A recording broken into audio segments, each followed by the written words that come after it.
Well, greetings, imagination connoisseurs. Once again, it is I, your Duke of Dope Discourse, your master of fun and wonder, your sommelier of cinema, your Archbishop of Banterbury, your Viceroy of Verisimilitude, and of course, lest we forget, because I just love putting this graphic up, your existential Mr. Rogers, Robert Meyer Burnett, coming at you, or as we say, Rob casting at you, you members of this, the Post-Geek Singularity, you imagination connoisseurs.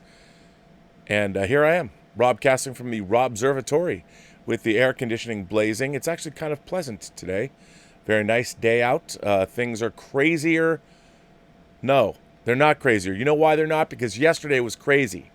So I get off this show yesterday, and I'm waiting to process the show and put in little ads and all that, when Elizabeth texts me, and she goes, something's going down on our street.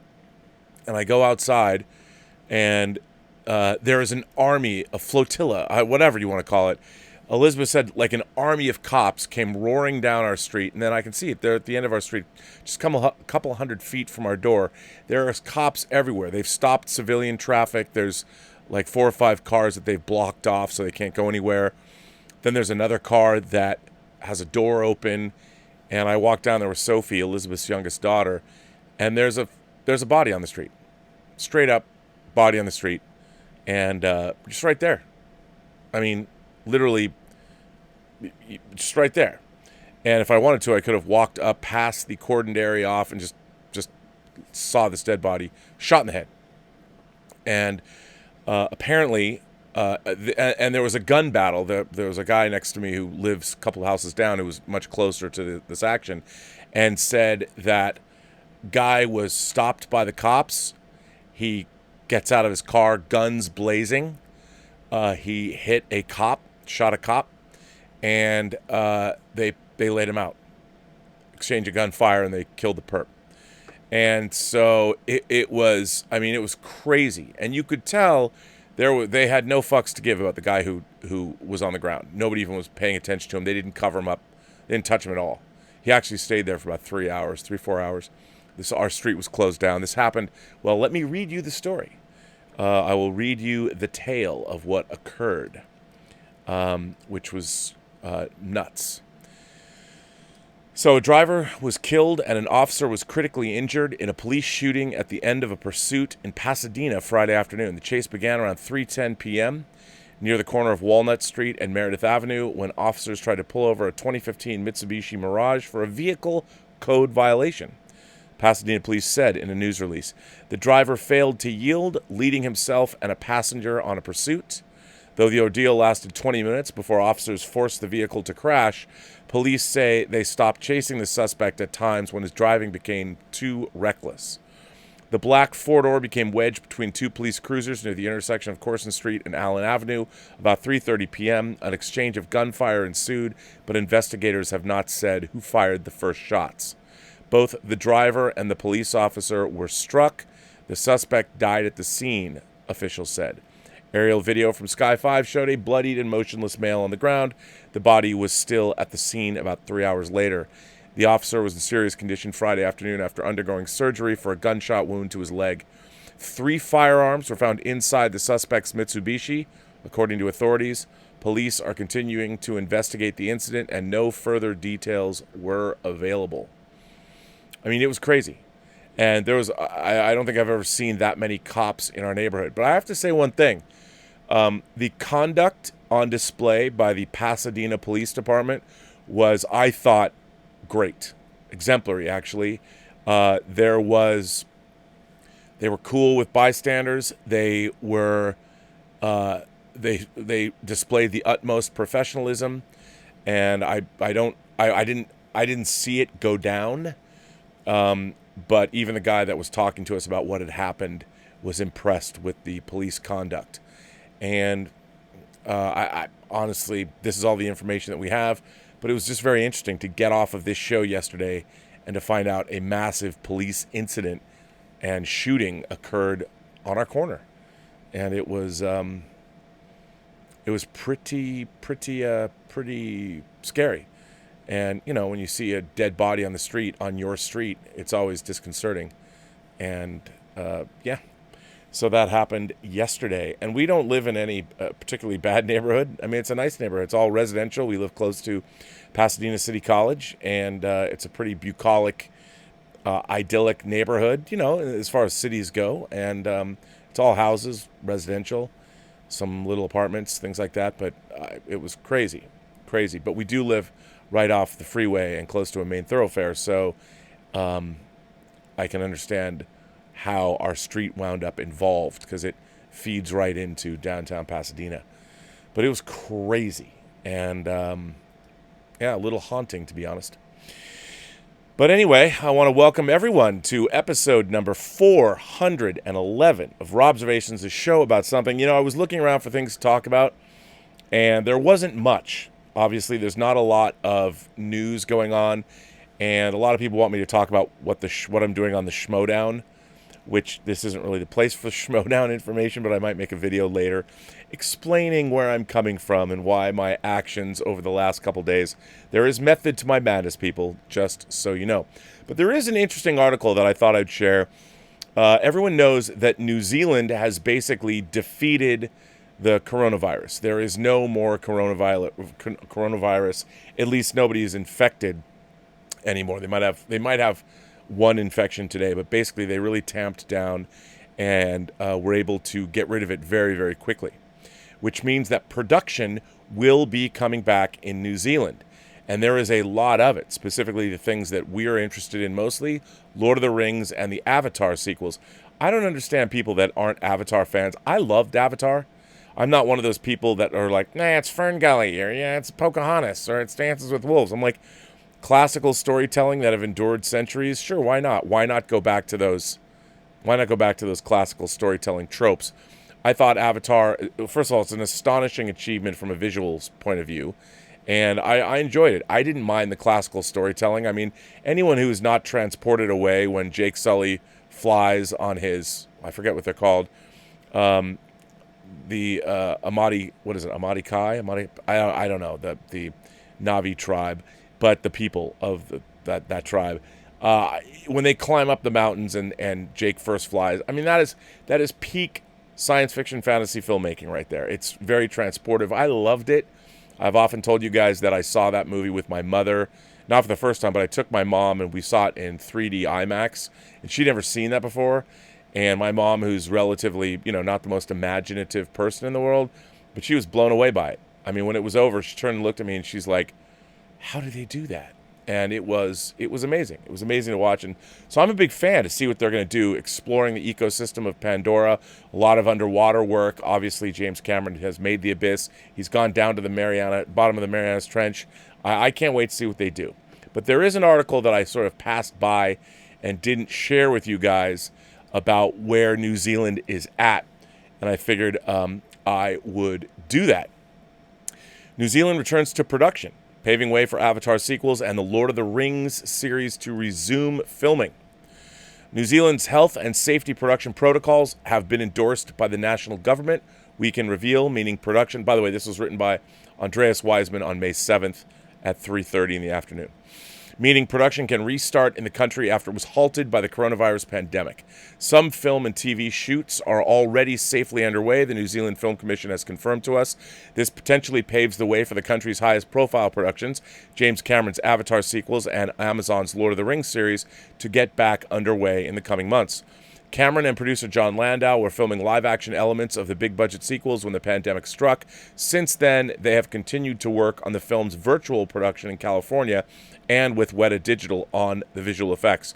Weta Digital, if anyone has watched the Lord of the Rings special features, they really pioneered working remotely. I mean, when Peter Jackson was getting the film scored, he was working with Weta Digital. They've done they're the best, and they can work all over the world. They're amazing. The official Avatar Twitter feed yesterday posted an image of Cameron on set directing actors in a water tank. However, the timing and location of the shoot isn't clear, and we understand that the team isn't back in New Zealand yet. Production on the Avatar sequels reportedly began in 2017 with a combined budget of more than $1 billion. Earlier this year, release dates were announced for each film: Avatar 2 on December 7, 2021, Avatar 3 in December 2023. Avatar 4 in December 2025, and Avatar 5 in December 2027. That's right, 4 Avatar sequels.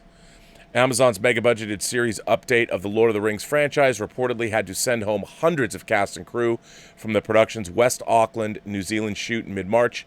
The series was filming the first 2 episodes, directed by J.A. Bayona, with the bulk of the shooting done.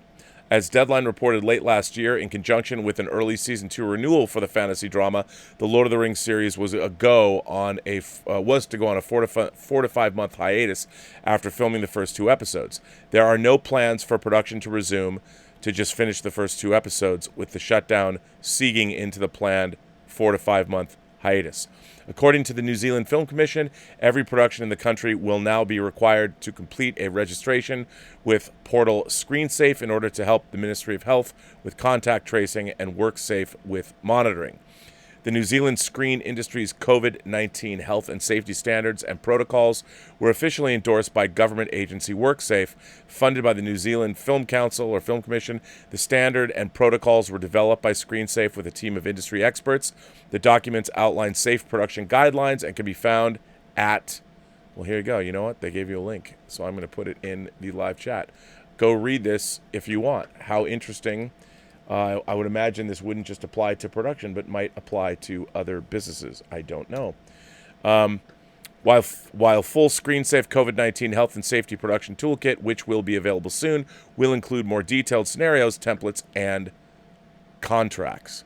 The New Zealand Film Commission CEO Annabelle Sheehan said, "The New Zealand Film Commission's focus and commitment since the industry hiatus has been the health and safety of all of those who work in the New Zealand film industry and the ongoing sustainability of the wider screen sector. We are heartened and grateful for the hard work and partnership of the guilds who have worked to get this document completed so quickly.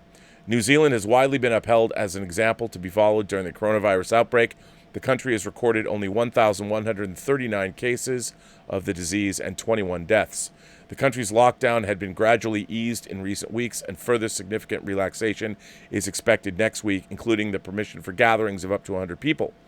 Domestic travel and office work are also to resume.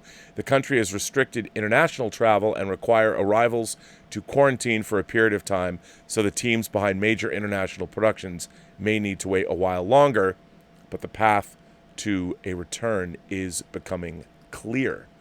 I think that's that's good news.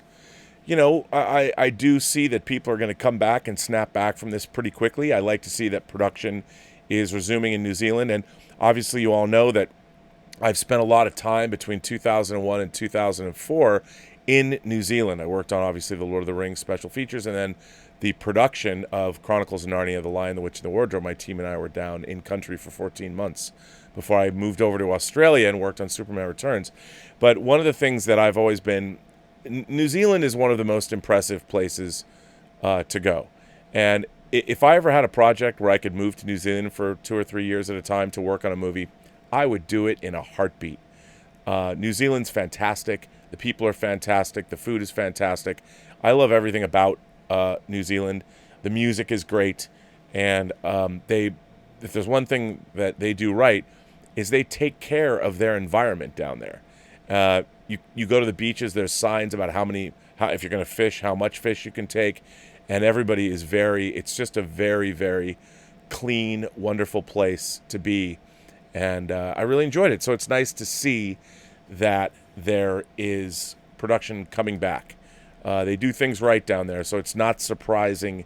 It's not surprising to me that that's what's going on. And it's good to see them coming back, because we all know the Lord of the Rings TV series takes place in the second age of Middle-earth.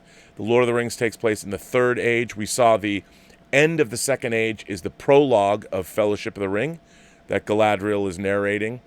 And so they're working up to that, which is the first the first War of the Ring with Sauron. So that's good stuff. And yeah, so very cool. And I like to see it's nice to know that we're coming back, that we are coming back. I got a lot of letters today. Those are the only things I could find to talk about, really, that struck my fancy. But I figured, why not just do an open mic and read letters, because I got a lot. So I'll read them. This first one comes from John Ciccarelli. John, good to have you here. The top 15 things I learned from watching Star Trek Picard. Number 15, Commander O is the hardest working woman in the galaxy. Number 14, cartoonish costumes and over-the-top accents completely work in fooling dangerous adversaries on away missions. Number 13, the Klingons, the Cardassians, the Breen, the Tholians, the Gorn, and any other galaxy-expanding species have absolutely no interest in the power vacuum left by the fall of Romulus. Number 12, gratuitous torture and personal tragedy are the only method of character development. 11, emo siblings make great sexual partners. Number 10, always look constipated when swearing at people trying to warn you of impending danger. Number 9, cold-blooded murder is easily excusable as long as you are really cute and blonde, look like a Lord of the Rings reject, or are on a personal vendetta. Number 8, highly advanced synthetics can't be bothered helping their less advanced brethren and just hang out at a synth Club Med. Number 7, Borg cube floors and ceilings are made of wood. Number 6, don't inform a recent war ally about a galactic life-ending enemy to enlist their help and mount an adequate defense. After all, it's not like you just fought a war together against a similar enemy. Instead, just secretly bomb a facility that is currently assisting your people in hopes that the war ally will issue a ban on one of the many forms of AI. Number 5, you can be a forgotten refugee even though your government is still functioning, has scores of ships, and a Borg cube that can transport you to a better resettlement. Number 4, it's possible to be a poverty-stricken drug addict, deadbeat mother in a post-scarcity utopia with an insanely advanced, no-cost medical facilities. Number 3, with your decades of military experience and going on dangerous missions, always leave behind your highly trained agents who have intimate knowledge of your enemy and who possess magic technology. Instead, enlist a sword-wielding Lord of the Rings wannabe who you haven't seen since he was 7 in your fight against an enemy with energy weapons. Number 2, it's possible for Kestra to know everything about Data and have intimate knowledge about life on the Enterprise, but have absolutely no idea who Picard is. And number 1, everything bad that happens is Jean-Luc Picard's fault. Well, I want to thank you for that, John, because you and I park our shuttlecrafts in the same shuttle bay, and I didn't have to say it, you did. So kudos to you, sir. Tyler Van Wagenen? I think so. Tyler Van Wagenen writes in and says, Rob, love the show and appreciate all that you do. Your insight and knowledge made me a fan real quick. You're not going to like to hear this, but I have only watched the new Star Trek movies, and that's it. What? Why do you say these things to me when you know I will kill you for them? I want to watch more Star Trek, but I don't know where to start. Start with the series or the first movie? I'm not really sure where things start. Thanks, Rob. Tyler, this, my friend, you, my friend, have made me a happy man because letters like this make me overjoyed and also prove that while I might think that the J.J. Abrams Star Trek movies, even my beloved Justin Lin, who directed Fast 5, directed Star Trek Beyond, my vehement dislike of those films does have a great benefit. And you, my friend, have proven that. I love it when people come to me and say they've only seen the new Star Trek movies and that they're interested based on those movies to delve into the franchise. So kudos to you, sir, because that's what it's all about. Now, here's what I would say. Here's what I've always told people. The original series is Star Trek. Everything else is something that came after. So you have to watch the original Star Trek and you have to understand what it was. But you're asking, after watching the most expensive Star Trek movies ever made with I will say this, peak visual effects, production values, the Star Trek movies are, if nothing else, very slickly made and well produced. They're just really horribly written and I think ham-fistedly directed. But that said, you have to go back to the original series first if you want to understand Star Trek as a paradigm. Now, what I would implore you to do is you need to sit down and you have to understand what you are about to watch debuted on American television on September 8th, 1966. So we're looking back a long way. You're going back over half a century. Half a century.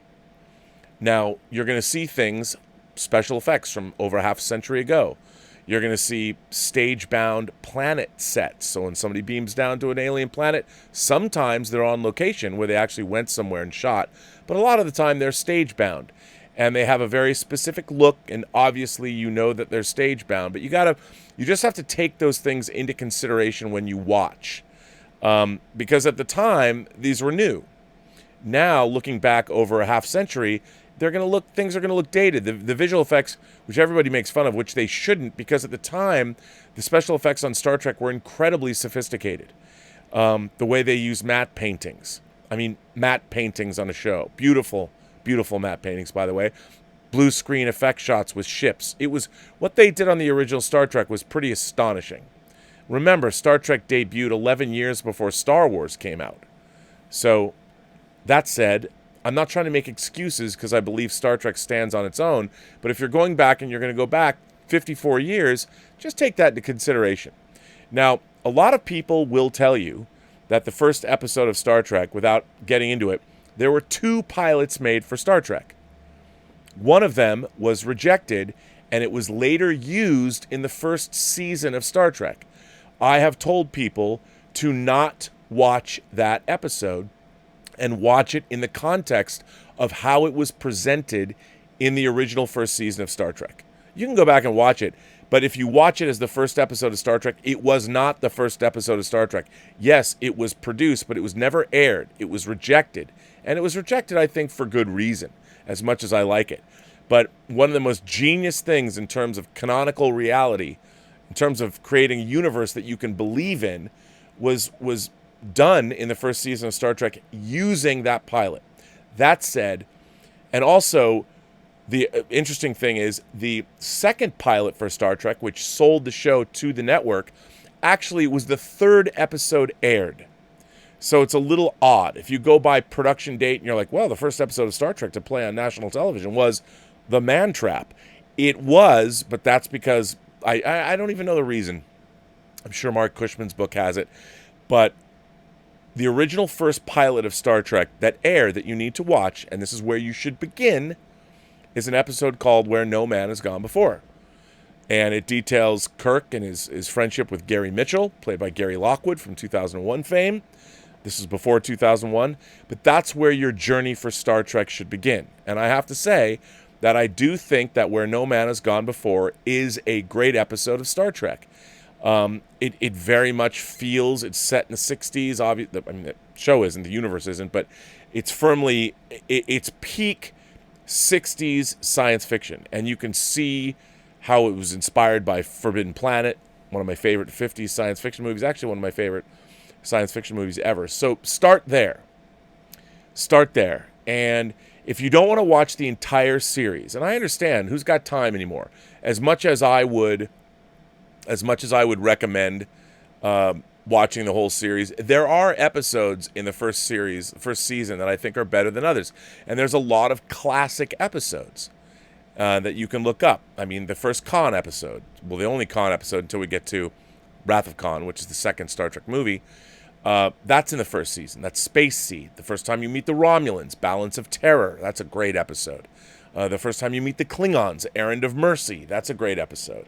And then there are a bunch of other episodes scattered throughout the first season that are amazing. Or, if you really like what you see, definitely start with Where No Man Has Gone Before, and then go just watch them in order. Watch them how they came out. The early episodes are a little ship-bound. You know, we do have the Man Trap, and then there's like Charlie X and Mudd's Women and the Corbomite Maneuver and the first 10 episodes. But it's a really strong season of television. So that's where I think that you should start. And, you know, one day one day I've got to put on my website, curate So people who want to watch Star Trek but don't want to delve into all of it, don't want to watch 79 episodes, but they want to get a taste. I should put my top 10 episodes of each season, so you could watch 30 episodes of Trek and get a full view. But the great thing about the original series is, unlike certain other shows, I would say that 75% of Star Trek episodes are good to great, and there's a very few real clunkers in the bunch. But I would say 75% are good to great. So, good luck, sir, in your Star Trek journey, and please report back. Report back. See what you have to say. I want to know. David Miller is here. David Miller's in the house. Hello, Rob. Me again. This letter is from the "Why do things take so long to happen" department. This one has to do with Sony's management of the Spider-Man property apart from Disney.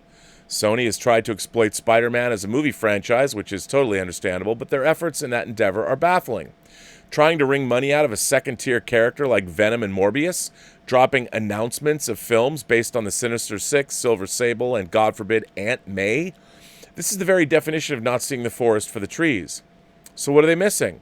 What great character are they unaware that they own? Spider-Girl. To me, this is a no-brainer. It practically sells itself. A Spider-Man movie set in the future so it doesn't step on anything going on in the current MCU. A strong female lead, and a great part for Tobey Maguire. Hear me out. Imagine the teen Spider-Girl as the lead, but her supporting cast is Tobey Maguire, and Kirsten Dunst, playing the elder Peter Parker and Mary Jane Watson as her parents. It's a great way to get Maguire involved without agonizing over how to de-age him. Every box would be checked off in the fan community.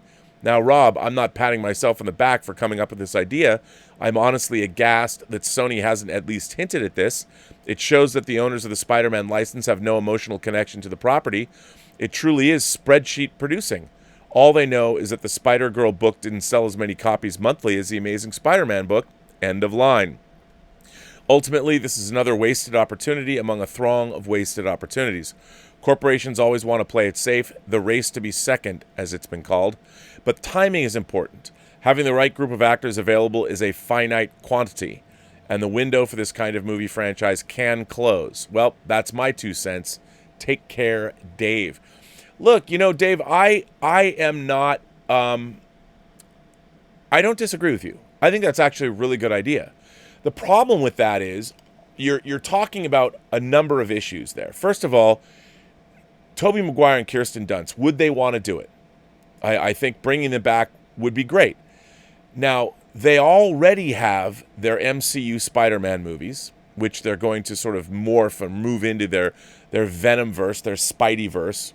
What are they calling it? Spunko, or whatever the hell it was called. It's the dumbest name ever. But the reason what they're trying to do is their Venom movie worked out really, really well. And Spider-Man's Rogues Gallery is a natural place to go for villains because it's different than what Marvel's doing. And it allows them to tell stories that can still be far enough outside the MCU. They're not stepping on the toes of where their 2 Spider-Man movies are and where their next Spider-Man movies are going to be.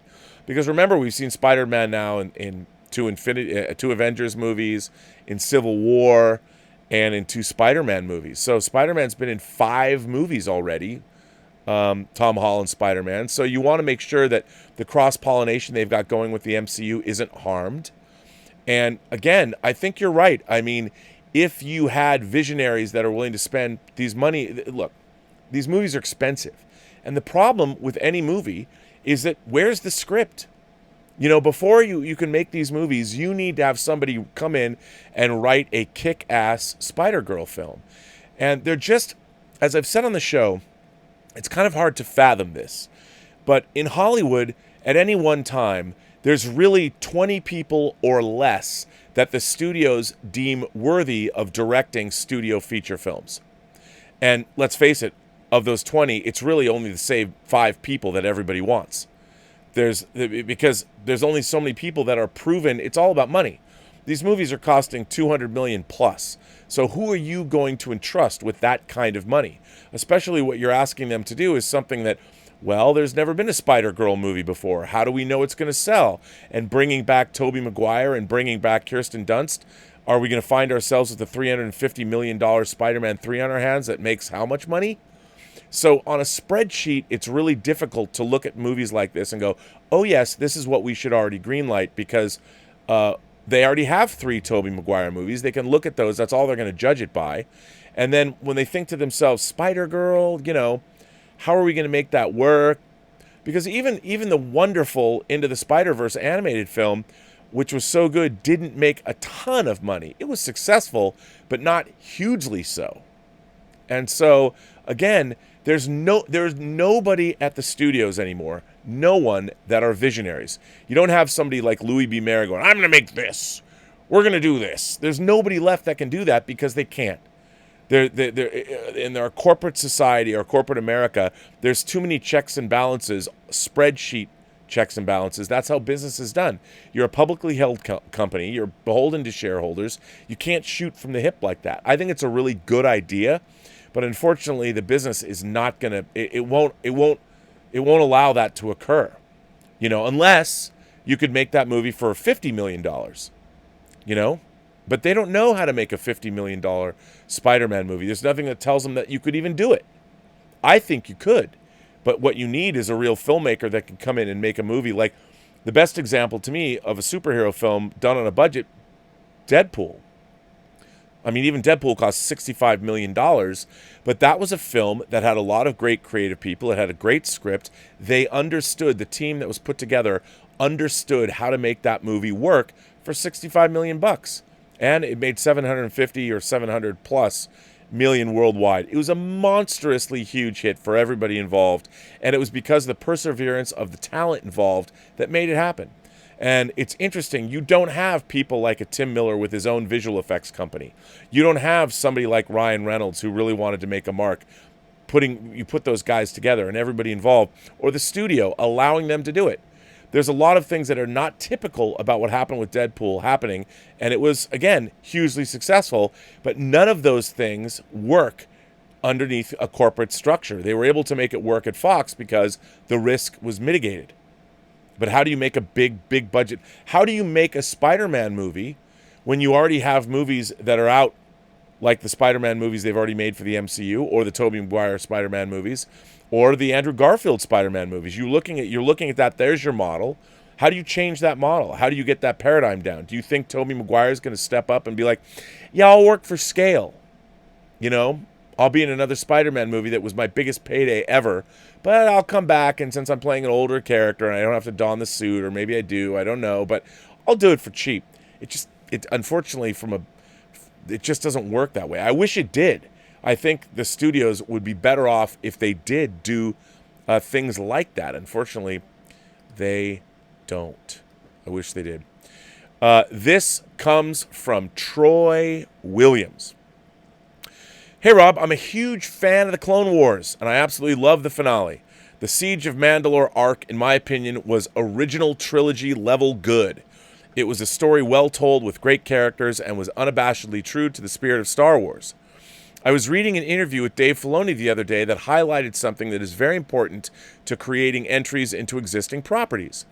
In the interview, Dave Filoni was asked if he keeps fans' reactions in mind while creating the stories he wants to tell. His response was this, quote, "Working with George, I would be able to watch firsthand decisions being made and instincts he had, and I've tried the best I can to replicate that. But ultimately, as a fan, I put these stories in the context that I like. I always felt that if you're just chasing what fans are going to like or not like, I don't think you'll ever get done. And really early on, when I worked here, when I first started on Clone Wars, I thought, if I can't make this show in a way that's natural to me, that George likes, then I probably shouldn't be doing it.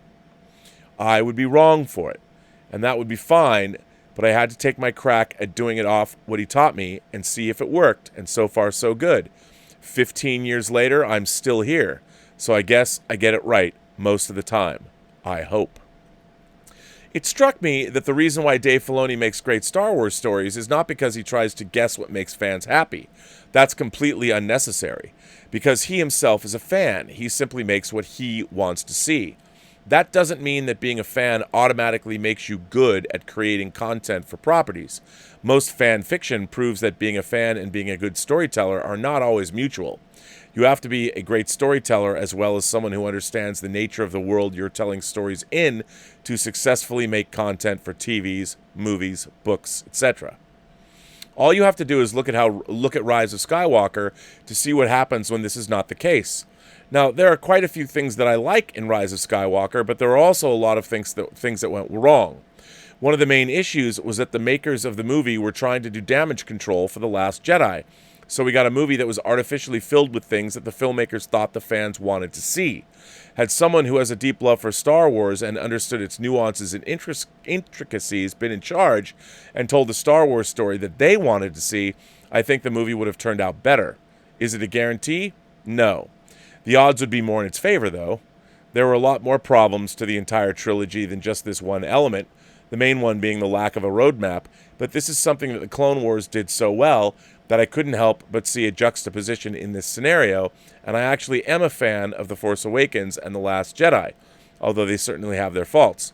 I just wish the sequel trilogy had the same love and care behind it as the Clone Wars did. Hopefully the future of Star Wars will be better. Thanks, Rob. Troy Williams, Cinema Survey Movie Reviews. Well, Troy, good to see you back. I agree. The problem is there's very few people in Hollywood who are fans. I mean real fans. Everybody's a fan of Star Wars. But are they scholars of Star Wars and also working in the entertainment business? Very, very few people are. And when you have that rare combination of people who are talented filmmakers and they love a property, you wind up with, I've always said this, Ryan Coogler's Creed. Ryan Coogler, to me, and I've said it so many times on the show, is a perfect example of somebody that loved a franchise, that was able to come in and tell the story they wanted to tell. They had their own unique take on everything, and they had their own take on Rocky Balboa based on where he was left in the movie Rocky Balboa. And Creed, to me, is a perfect example of what the studios should be shooting for when they are making movies, franchise films. Because no filmmaker worth their salt, or anybody that has a modicum of success in Hollywood, is going to turn down an opportunity to make a Star Wars movie. If you're like J.J. Abrams and you have Bad Robot, you've built a television empire, you're very well funded, he can take on that job. And for him, it's a very lucrative thing to do. And of course he liked Star Wars. He was growing up with it. I just don't think he's a great storyteller. You know, one of the things about Dave Filoni is he came out of Avatar: The Last Airbender. Again, if you want to deal with somebody who knows how to tell stories and create mythologies, Dave Filoni was already working on another franchise that shows, oh, I think that he's a good fit. If I was running Disney, I would never have hired J.J. Abrams to work on Star Wars based on his Star Trek films because, I mean, this is no offense to anybody who likes these stories. I think the stories that he told in his 2 Star Trek movies were bad. They were bad stories they were amalgamations of other movies that didn't hold together. And I wouldn't have hired him to work on Star Wars. You know, you need somebody who understands storytelling at a mythic level. J.J. Abrams' storytelling skills, I don't think in any of the feature films he's made, have been very good. Look, I'm sure he's a really nice guy, maybe, but he doesn't know. I'm waiting to see a movie that's good that he's made. I did not like The Force Awakens, and I thought Rise of Skywalker was, you know, especially on reflection, pretty abysmal. And I wanted to like it. But that's what we need, and that's very, very hard to do. It's very, very hard to do. And it's really interesting because I think now, the ironic thing is that now, when these IPs are so valuable, what I don't understand is why people aren't looking to the IPs that were done extremely well. Dark Crystal, Age of Resistance. All those writers knew it was up.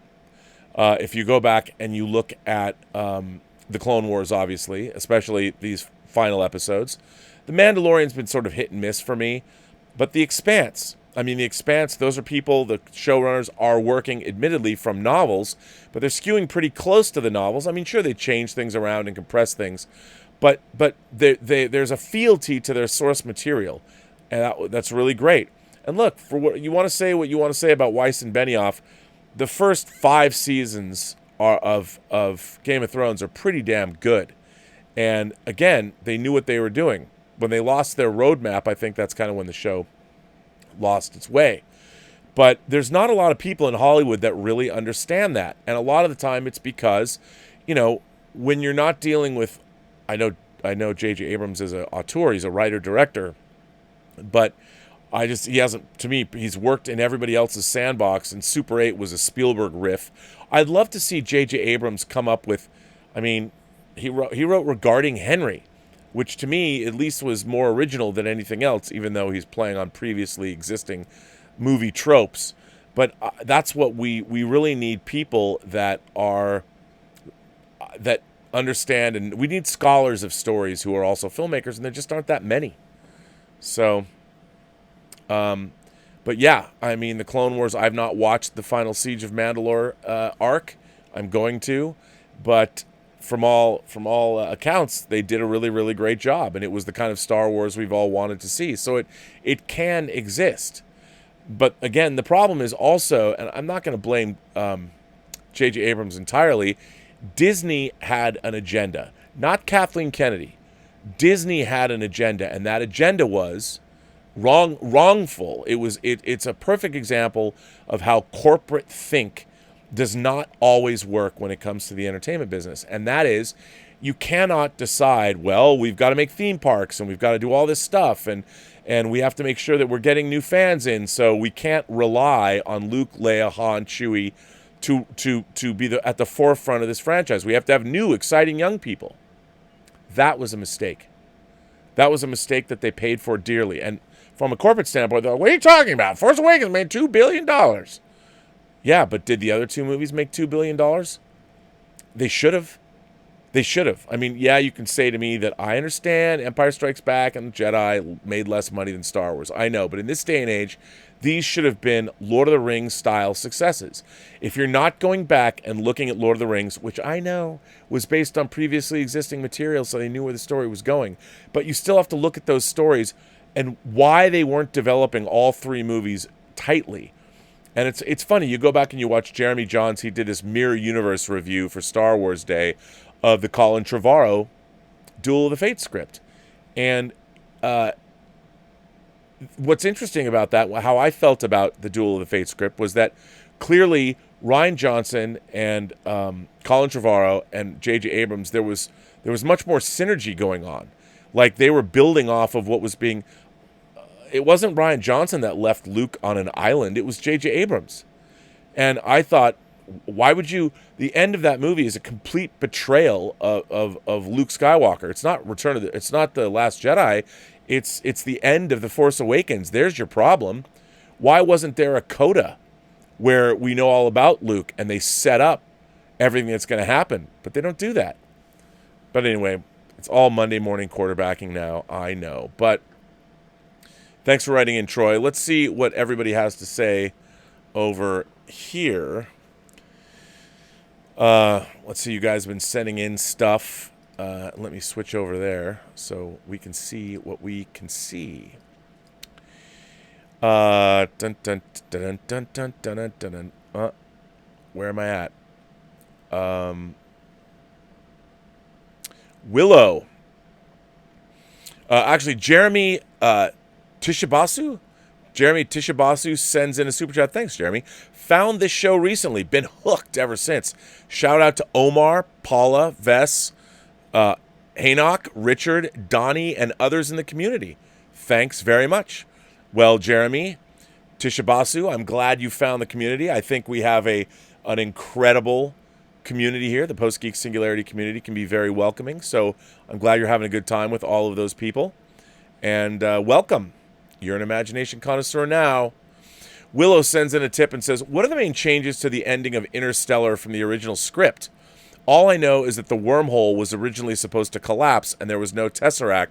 I don't know what happens after. Well, what was really interesting is they go to a planet and they find that the Chinese were there first. And the Chinese were the ones that leapt into the future. And the whole last half of the movie is completely different in the original screenplay. And they were there first, and they basically built the future. And nothing that happens in the bookcase or the love of the daughter, none of that was really a part of it. It was a much more big idea, big sci-fi ideas. And in a way, the final version of Interstellar reminded me of 2010 in the sense that 2010 was a story about the Russians and the Americans teaming up to beat the Chinese to discovery. And can you imagine? I mean, that was in 1984. And the idea that China would be the big rival, any science fiction writer worth their salt knew this was the case. And in Interstellar, it was the same thing. And that's why, in The Martian, I love the involvement of the Chinese space program. I thought that was great. But it was a much different, much more action-oriented script where it wasn't so personal. And I think that's why Christopher Nolan changed it the way he did, was it became this personal story, and it brought home the father-daughter relationship dynamic. And that was definitely there. But in the original Interstellar, it was the last half of the film was completely different. So I hope that answers the question. I should find it. I'll find it. Well, hey, wait a minute. Let's see if I can find it. Since you asked.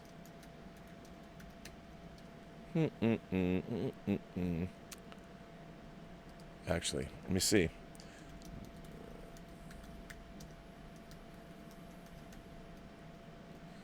Let's see if I have it here. It might be on a different drive than I have hooked up. Or if I just said Interstellar. Oh, hang on.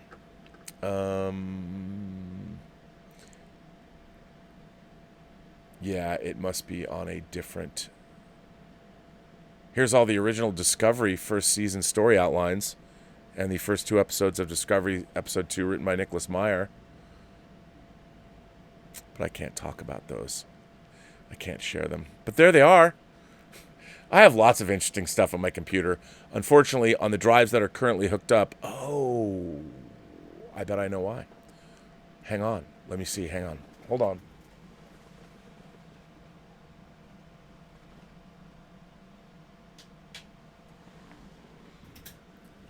There was a drive that was turned off, and there's actually another drive that is not hooked up that I took off. My drive, I named my drives funny things, but my giant space amoeba drive, which is not currently plugged in, might have the Interstellar script on it. I think it does, but yeah, I'd have to go back and plug in a different drive. So I apologize, but I'll look that up.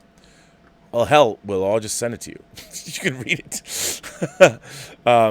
Koba's here and sends in a tip and said, I just got the movie Them on Blu-ray.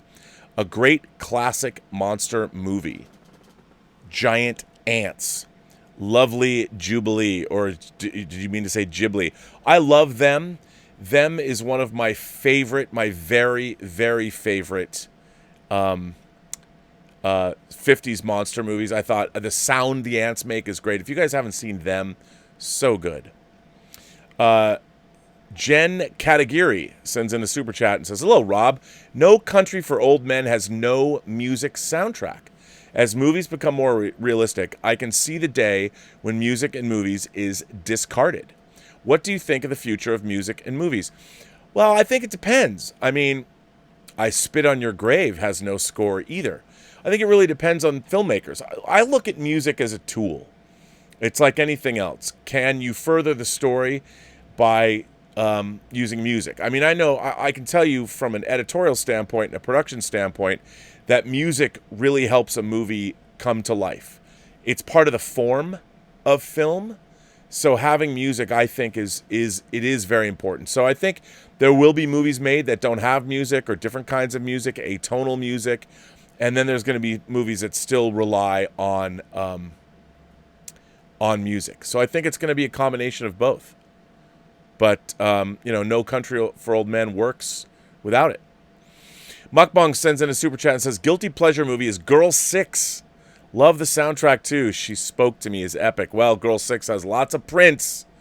So good for Spike Lee for that. Mukbang also says, Netflix is doing great. Did you see the documentary Becoming? That's the Michelle Obama documentary. I haven't seen that. Or Code 8 or the Seinfeld stand-up. All great. I haven't seen those yet, but I really want to see those. Sketch Therapy sent in a super chat and says, it was a pleasure to see you with Tom and Andre on Midnight's Edge.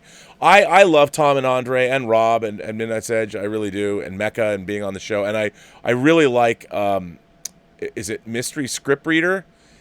He really knows what he's talking about. And so it's really great to go on those live chats. I'm happy to go on, and I'm happy when they ask me.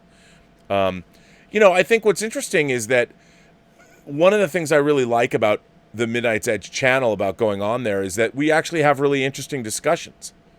And I think the level of discourse is high. I mean, Midnight's Edge, whether they're getting everything 100% right or not, they're still doing research, and they're still trying to put two and two together. They're giving industry analysis that's I find fascinating. And especially when Andre does something coming from his perspective, he comes from the financial world. So he has he brings a unique perspective, and a perspective from a business standpoint that I think is important. And I think he does a good job.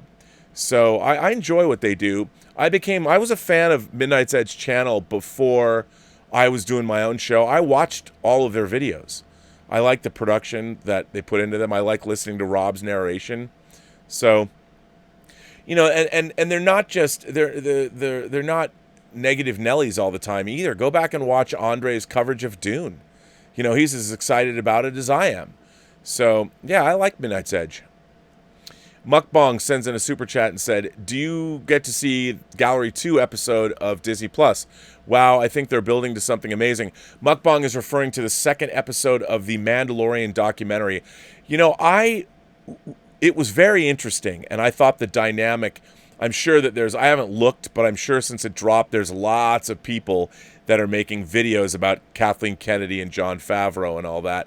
But there's definitely a very interesting dynamic about everybody there. I thought the best part of the whole episode was listening to Dave Filoni talk about George Lucas's philosophy and trying to retain that, which is what ends the episode. And it was really interesting, and I think it's really important. Now, so far, I have to say I've been a little disappointed in the documentary because there's been a lot of rehashing how great Star Wars is. I would have, if I made these documentaries, I would have taken all of that out. We already know that. We already know these filmmakers are inspired by Star Wars and what it all means. I want to know, how did this series start? Whose idea was it? Tell me about the meeting when Kathleen Kennedy met with Jon Favreau. Who pitched what to whom?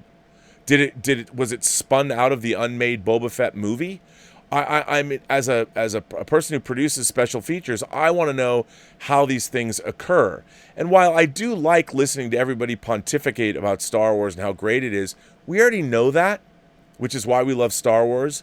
And I loved hearing each director's take on it, and I kind of like how they all got involved in films, and that was all very interesting. But I want to know how The Mandalorian came about. I want to know a lot about the decisions that were made, the design of The Mandalorian. Did they go back and look at the Mandalorian history that was documented in the Clone Wars? How much did Filoni, where did they begin? I want to know more about the actual production and the creativity behind the show itself. Where are the creative decisions? We haven't heard a lot about that yet. We've seen, the directors, it's been, in my mind, it's been very superficial. I like watching it, don't get me wrong. But I feel that I want them to focus on the actual Mandalorian show itself.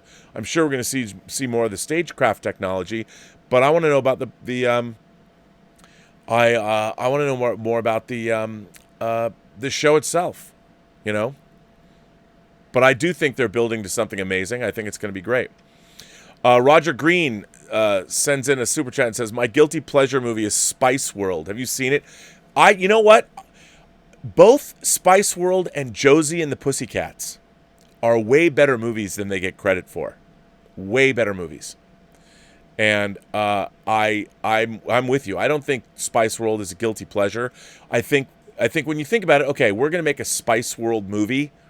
Once you've made the decision to go make a Spice World movie, you kind of have to like lean into it and be like, okay.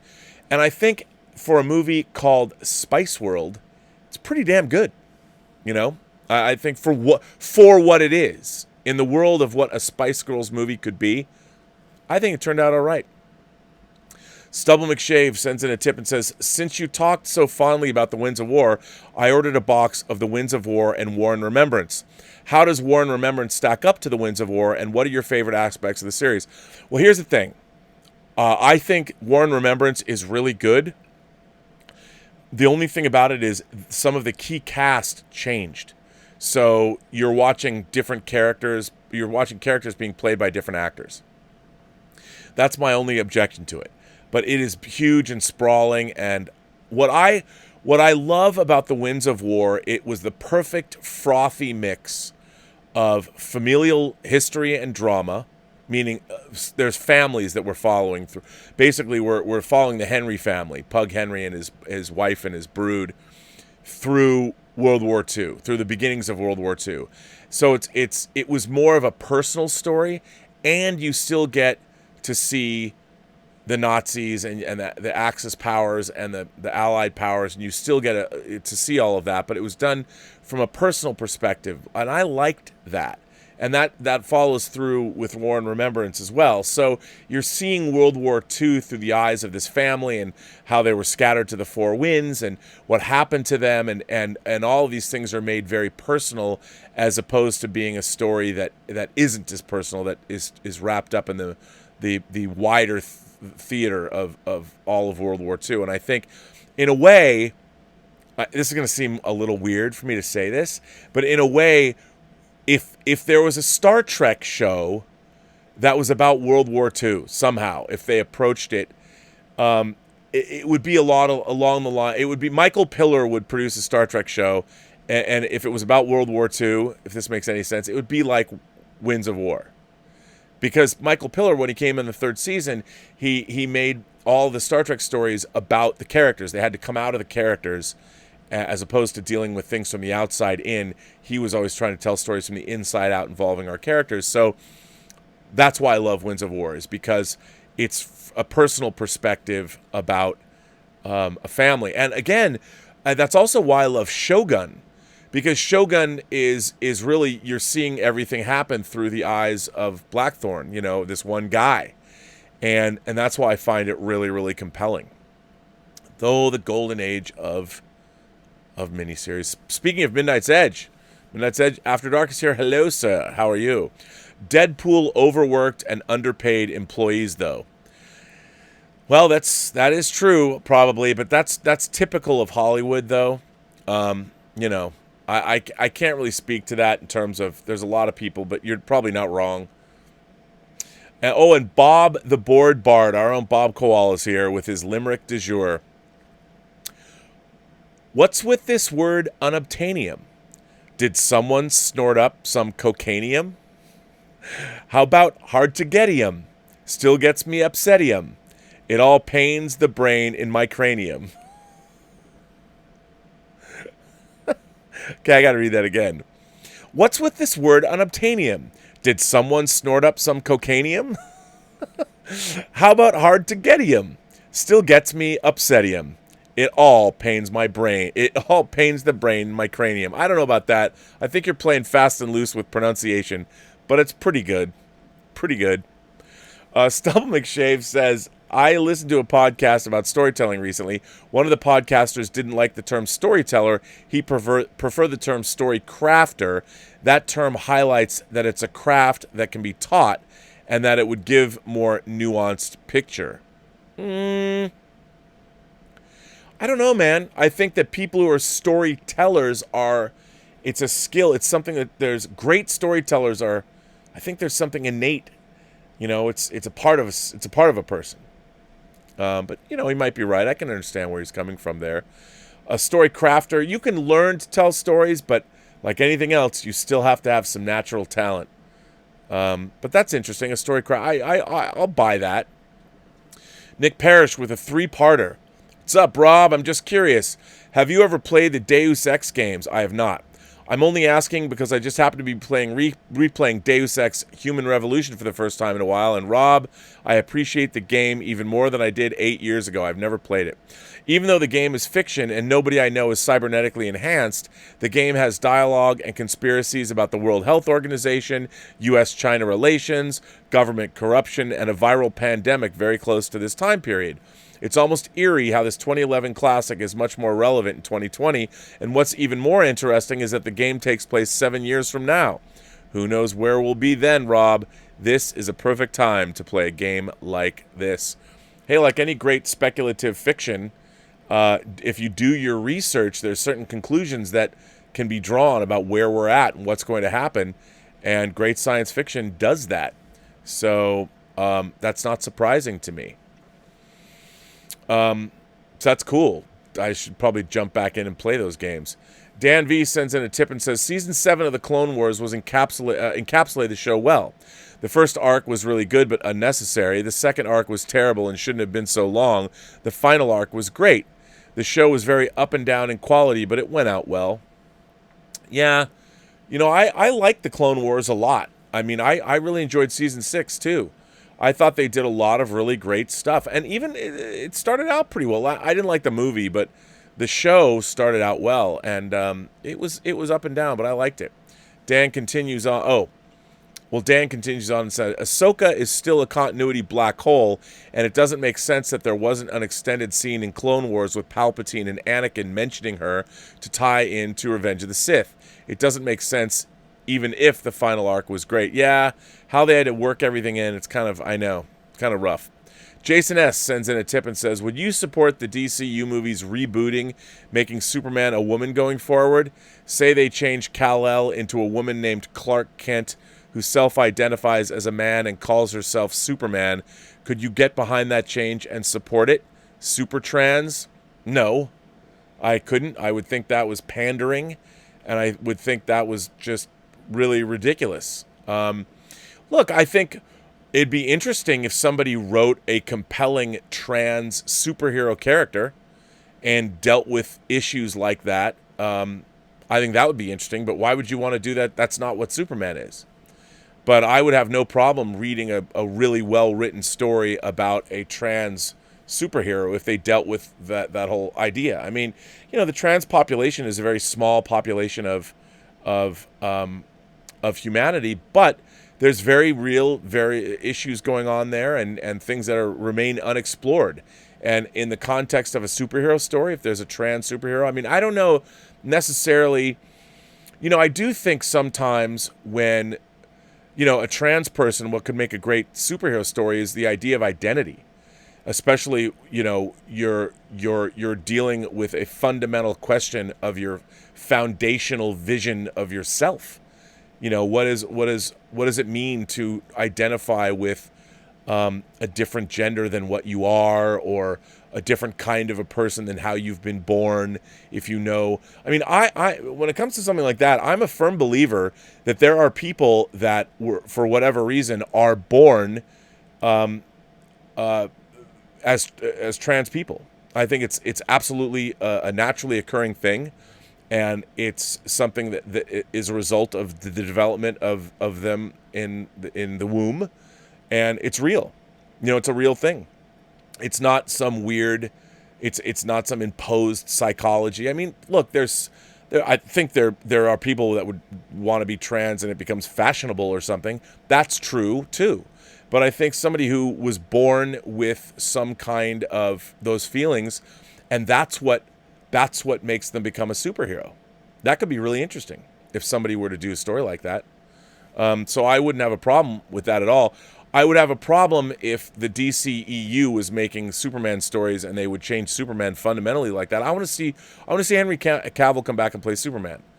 I think if you want to have the story of a female trans superhero, make a story about a female trans superhero.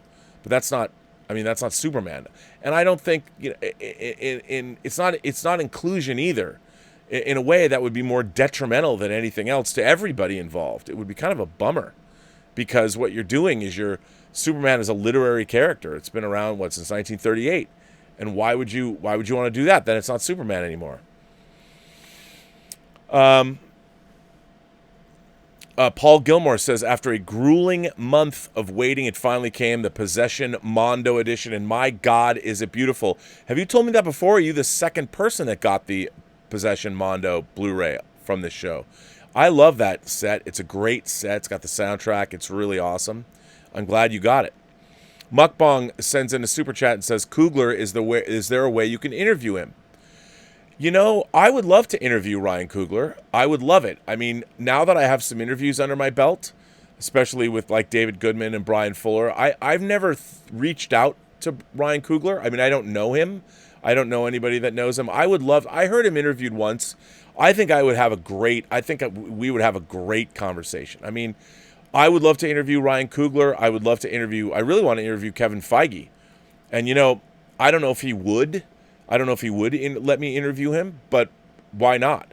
I mean, I think now that I have a few interviews under my belt, I could send to people and say, look, these are the interviews I've done with some people. These are my most recent interviews. Watch them and tell me what you think. Because I'm obviously mindful and respectful of secrecy, and I'm not interested in gotcha questions. I'm much more interested in the philosophy and the hows and whys and to say, I'm never going to get to interview people when I'm not going to do any kind of muckraking, because that's no good. What I want philosophical, thoughtful interviews about big issues and what people think.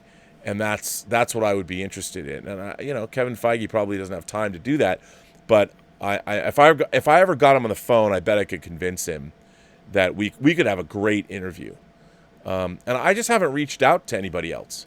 I should probably start doing that, because now people want to talk. It's just a question of, one of the things I would love to sit down. When I interviewed, well, I didn't interview, but when I met Tom Cruise and we had a conversation for almost an hour, he was an incredible interview, because once he knew I wanted to talk to him about the first question I asked him when I first met him, we were waiting to go see the screening of Valkyrie. It's Sunday morning, waiting for Will Smith to show up because he wanted to show Will Smith. And so he was the first person there, and my friend Sean and Mary and myself were there, and he just walked in and we started chatting. And the first question I asked Tom Cruise was, let me ask you something. I told him flat out. I said, I've always been impressed with the people that you choose to work with. And I wondered, since you're here, I can ask you, do you choose the material first? Or do you choose the filmmaker? Or is it a combination of the two? And he stopped and he's like, oh. And then no one had asked him that question. He wasn't promoting anything, and he could tell also that I knew his career just extemporaneously. Off the top of my head, I knew everything about his career, that I could talk that way. And I got him talking about Paul Brickman and Risky Business, and he was fascinating to talk to. The thing is, you just never see Tom Cruise being interviewed by somebody when he's not, he's always very careful. He's promoting this or promoting that, but he's a fascinating guy to talk to, and he's really nice, and he's very engaged. I'd love to talk to him too, but we'll see. I mean, if I do more and more interviews, because I only want to interview people that I'm interested in. Like, if somebody was pitching me, go interview this person, I'd be like, I don't know. But if I was interested, like, if I met Ryan Coogler right now, I could talk to him, and I would have enough to talk to him just off the top of my head that I could keep a conversation going for 2 hours. And that's the kind of people I want to talk to. Regis K sends in a tip and says, hi, Rob, would you rather be transported or boomed tubed? You know what? I'd want to be boom tubed, because I think I kind of know what transporting is like, but I want to know what it feels like to go through a boom tube. And if I was able to go through a boom tube, that means the new gods were real, and I would like to meet the new gods. And I'd like to hang out with Darkseid. Roger Green sends in another super chat and says, have you seen Rumpatruly Orion? It was a sci-fi series from Germany, the same time TOS came out. I have not. Uh-oh. Dieter Bastian knows. I mean, he'll tell me all about it. I don't know that show. Interesting. I'll have to look it up.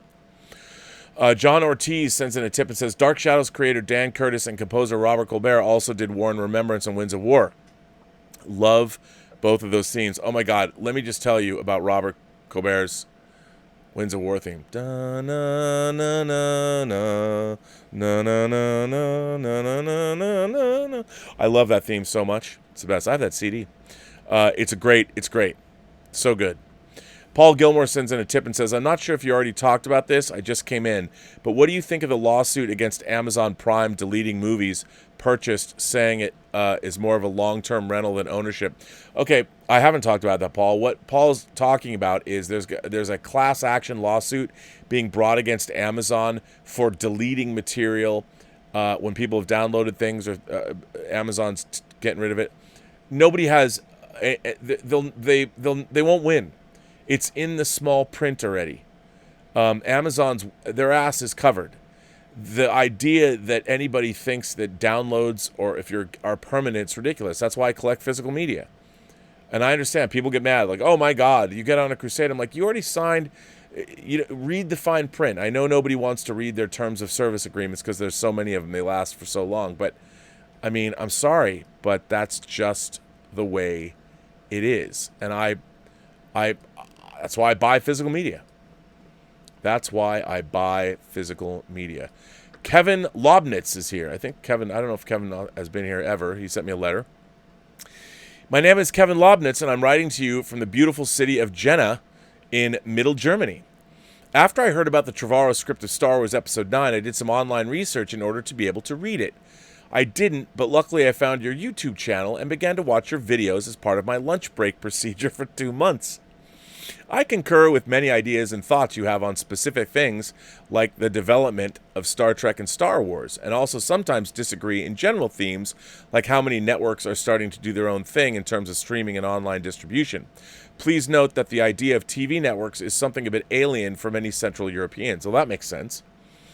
And why cinemas are changing nowadays. During the last weeks, I focused mostly on your videos about Star Wars and Star Trek. For me, Star Wars is something like the divine spark that shaped my interests and made me start to get in contact with movies, books, and culture in general. Just because I learned to read because of the video game Star Wars X-Wing Alliance, that was such a great game, which my father used to play and made me wanting to also play it. So he taught me what the letters on the keyboard meant and how to decipher those symbols on the screen. As a byproduct, I had early contact with the English language because of the cutscenes and poor translations of the game. I still tend to play video games and watch movies in English when it has something to do with sci-fi and my girlfriend is not watching it with me. Without this movie franchise and the game, I might have never developed such an interest in foreign languages. While Star Wars is something I affiliate with childhood and childish curiosity, Star Trek is something that I get in contact with intentionally. During the 5 years of my A-levels, I first became a fan of Babylon 5. In fact, I would still give one of my kidneys for a remastered Blu-ray edition of Babylon 5. Man, me too, dude. I don't know if I'd give up a kidney, but I wish somebody would do that. And slowly consume more and more of Star Trek. Sad, I fully started with the second season of Enterprise until I heard of online streaming. I watched your videos about the alternate, or let's say original script for Episode 9, and about how the Picard series is lacking the ingredients that made Star Trek what it is, even though it's still one of the better things that happened in the 2010s, and sharing them with friends, some thought became to grow in my mind. Oh, and while you're sharing them with friends, thoughts grew in your mind. Could it be that we, the precious generations of the audience, have to make a cut and no longer think of the old Star Trek and old Star Wars as the same as new ones? I would bet, for example, that Gene Roddenberry never would have approved the end of the Federation Klingon War with a nuclear bomb in the planet's core and the threat of genocide. No, he would not. I don't know if there is a counterpart in your language for the German sentence, Die Handlung mit dem Holzhammer von Tribien? It roughly translates to keep the plot going by the use of a mallet. Ooh, I like that. With the meaning of just pushing the plot forward no matter what. But as more I follow the newer blah blah blah, I fear that the writers, producers, and directors behind it have an unlimited amount of tools to throw in, not to need to think about what meaning their work is casting toward the audience.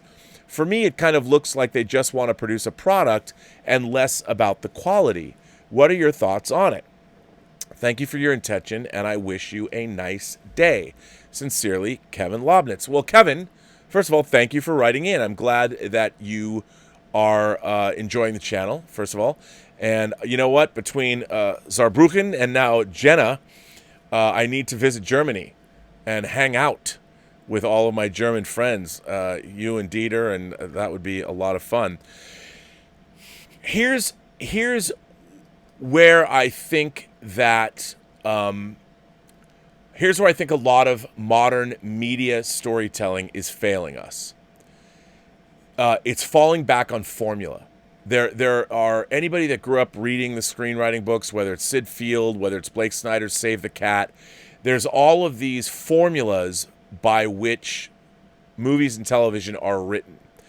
And I think a lot of those formulas are valid, but I think the people that are deciding what scripts get greenlit and also the people writing the scripts are not used to moving outside that formula, and they can't recognize if something adheres to the formula. They're like, well, this is good. It adheres to the formula, without really understanding what makes a story itself good. I mean, when I watch Star Trek Into Darkness, I'm astonished because none of it makes one lick of sense. You know, you're going around like Kirk gets demoted in the beginning of the movie. Then 5 minutes later, there's an attack on Starfleet, and he gets promoted again. And Khan, there's people in torpedoes. For what reason? Why would you ever do that? I mean, first of all, here's what I can't stand. I'll tell you what really bothers me about modern Star Trek and Star Wars and a lot of modern storytelling. And it comes down to my idea of verisimilitude. So let's say you, any of you watching this show right now, any of you were living in the 23rd century, and you were captain of a starship, and you came across a derelict spacecraft from the 1990s, the Botany Bay, and you went on board and you found out that there were 70 plus containers still working, and you found out, you understood the identity of these people. One of them was Khan Noonien Singh, who ran a quarter of the world's population back in the 90s. You understand these people are all genetically altered human beings. Now, what would you do with them? Like, you now have 70 people. Of course, when they first get out, their experience was they were fleeing the Allied forces coming in. They were put into suspended animation mere hours ago. They wake up. They're still in that mindset. They're still in the 1996 mindset when they fled Earth. No time has gone by for them, even though it's been 300 years or something. For them, it's just like, well, yesterday. I went to sleep yesterday. I wake up now, and oh my God, 300 years have gone by. So they, as people, haven't changed. They're still the exact same people they were in 1996. Humanity may have evolved, and we have different systems of government, and now we live in a post-scarcity society and all these things. But you'd have to sit down and go, okay, the world, the universe is a very, very different place.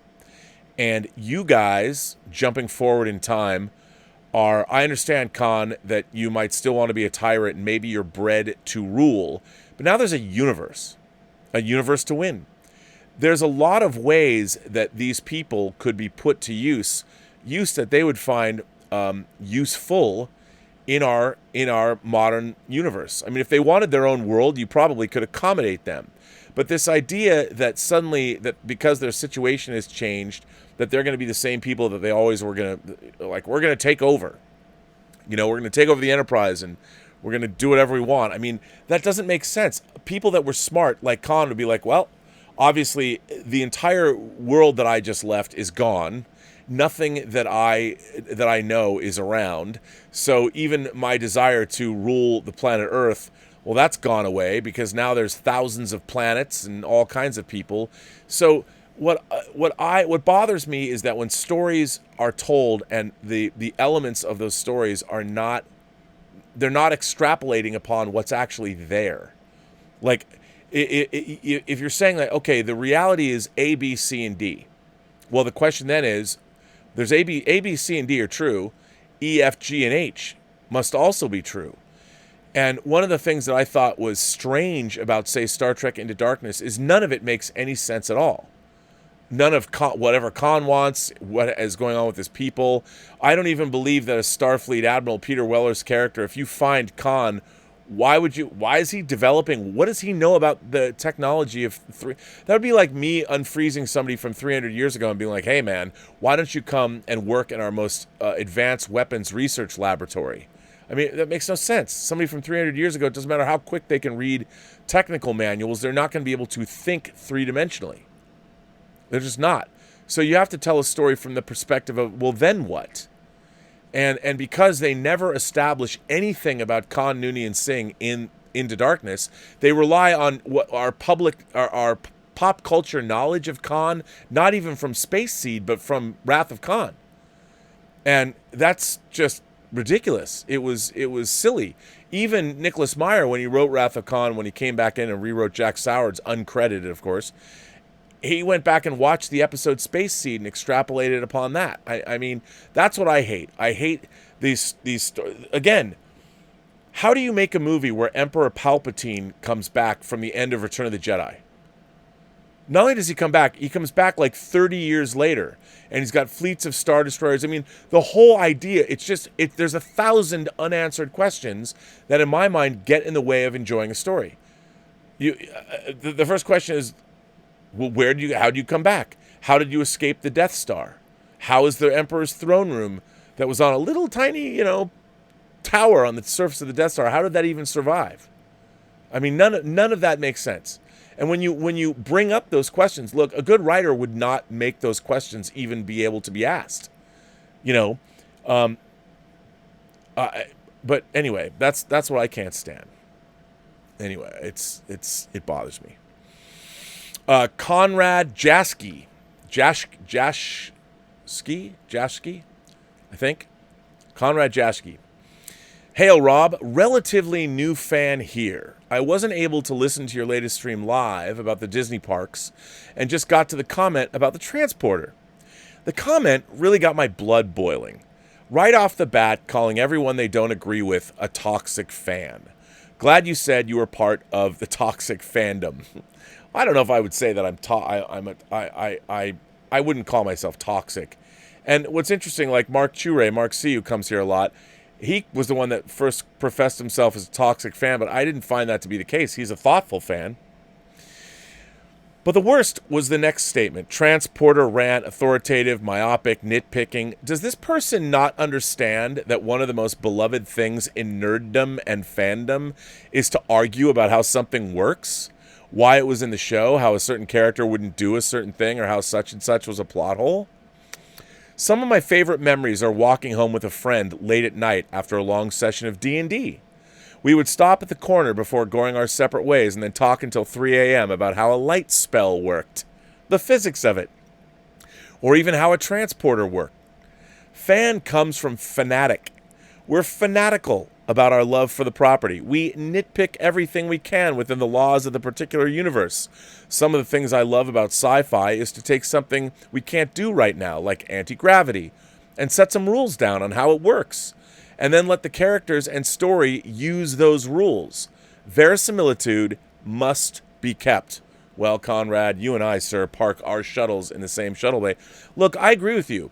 I think what's really interesting now is I think people take things way more personally than they used to. I mean, I even knew that in Star Trek there would be there were episodes of Star Trek like "And the Children Shall Lead."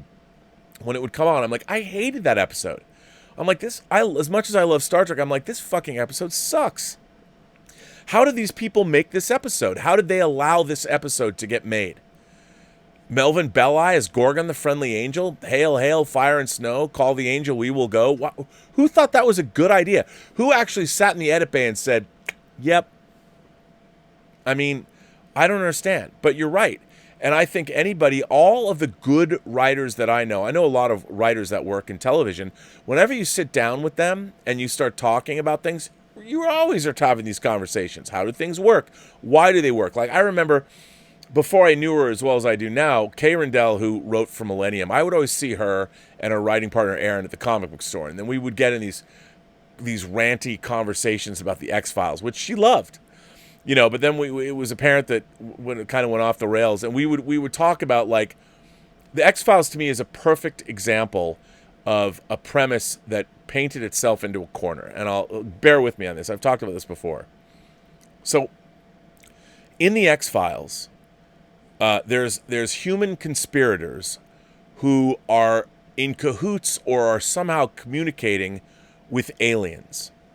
And that's why there's alien DNA. All these programs are based on the fact that there is this consortium of humans, the conspirators, that know these things are up. They know about the black oil. They know all this stuff.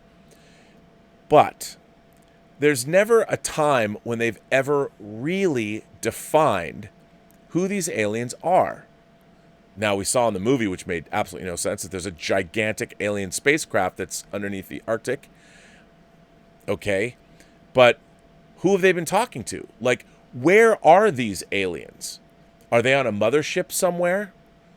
Where's the alien bounty hunter from? None of that stuff. They didn't know themselves. That's why they kept pushing it off. So when you're watching this, you're asking yourself, astute viewers are like me, I was always going, come on, man. Hold up right there. Like, what is actually going on here? You know, who are they talking to?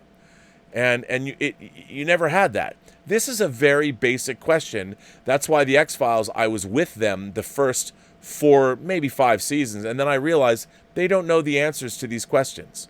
They don't know. They painted themselves into a corner, and what I was so interested in was the answers, the revelatory answers that hopefully the series was going to bring to us, and they didn't. And then suddenly they sort of pivoted over to super soldiers, but it was still technology, and when they brought X-Files back for seasons 10 and 11, they still had no idea. They had not figured it out. I mean, they kind of did with the movie. You can actually hear there's a track on the soundtrack where they just explain what it all is. But the question remains, it's like, where are these aliens when they're not here? It's not like they have this enclave in the middle of a city somewhere. Are they living on the moon? Where are they? And these are basic questions. And as a science fiction fan, you know, reading Dune or reading any of these things where science fiction, the great science fiction writers have built these amazing worlds. They know the answers to these questions. And when you read great science fiction, you're like, all right. And part of the reason it's so great is because they have a world that they've set out. Like, you know what's going on. You understand. And that's what makes science fiction good. And I feel like what's happened to Star Trek is none of them know. They don't care. They're not spending, like, the stuff that they're telling us makes no sense at all. Like this, when you watch it, you're like, wait a minute, none of this jibes with itself, much less with the rest of the Star Trek universe. It doesn't bother them. Everything is half-baked. I mean, when you have your idea of synths, like in Picard, the writing staff should know everything there is to know about synths. Like, we don't. As viewers, like, are there only synths on Utopia Planitia? And the ones that are shown, it's basically they're shown as being like dumb robots working with blue-collar workers from the 20th century on like an oil derrick. The presentation was so unimaginative and so not thought through that I'm still asking myself, okay, like somebody brought up in the first letter today, the Zot Vash, not exactly, I mean, if there's a super secret synth empire out there, they certainly don't do a good job of protecting the galaxy. I mean, anyway, I don't mean to go off on a rant, but yes, to go back to what you're saying, Conrad, that's what science fiction fans do. And that's what the fun of it is ranty, being ranty and contemplating and thinking about how all of this stuff works and trying to make sense of it in our minds. Because, you know, I still love the X-Files, but I just had to come to grips with they don't know. They don't have the answers to any of this, and it's frustrating. Kenny Crayley Jr. writes a letter and says, "Hello, Robert, and members of the Post-Geek Singularity. Hope you, Robert, and all are staying safe out there. One question that Superman fans, including myself, have always wondered is, what makes Clark Kent Superman? Well, a video on YouTube from Shades at Night may answer that. Just look up the video and search for what makes Clark Kent Superman. Here's the link to the video, which I will post here." Well, I think I can't speak to whether or not I think this video is good, but since you sent it in and you're bringing it up to share to the Post-Geek Singularity, everybody, here is the link to this video. It's in the live chat. It's a great video and answers these questions. For me, what makes Clark Kent Superman is his upbringing with the Kents, Martha and Jonathan, and the values that they teach Clark to do good and inspire people in the world and be a great person. And later on, when he met Lois Lane, she taught him too, as his one true love. Now, I don't have the recent Superman films and shows like The Boys or Brightburn, but in those shows, they show an idea of evil, an evil psycho version of Superman. And just look at his return in Justice League as an example. Not the fault of Henry Cavill in the recent Superman films, but in Man of Steel and Justice League, he acted more like an ideal Superman than in Batman v Superman Dawn of Justice. I blame that on the writers. For me, the best takes on Superman will always be the 3 Christopher Reeve films and Superman and Clark Kent in those films. Tom Welling as Clark Kent in Smallville, and Tyler Hoechlin, currently on the CW's Arrowverse DC TV shows, as Superman. Clark Kent those are my ideals in Superman in terms of how to look, act, and feel as the character.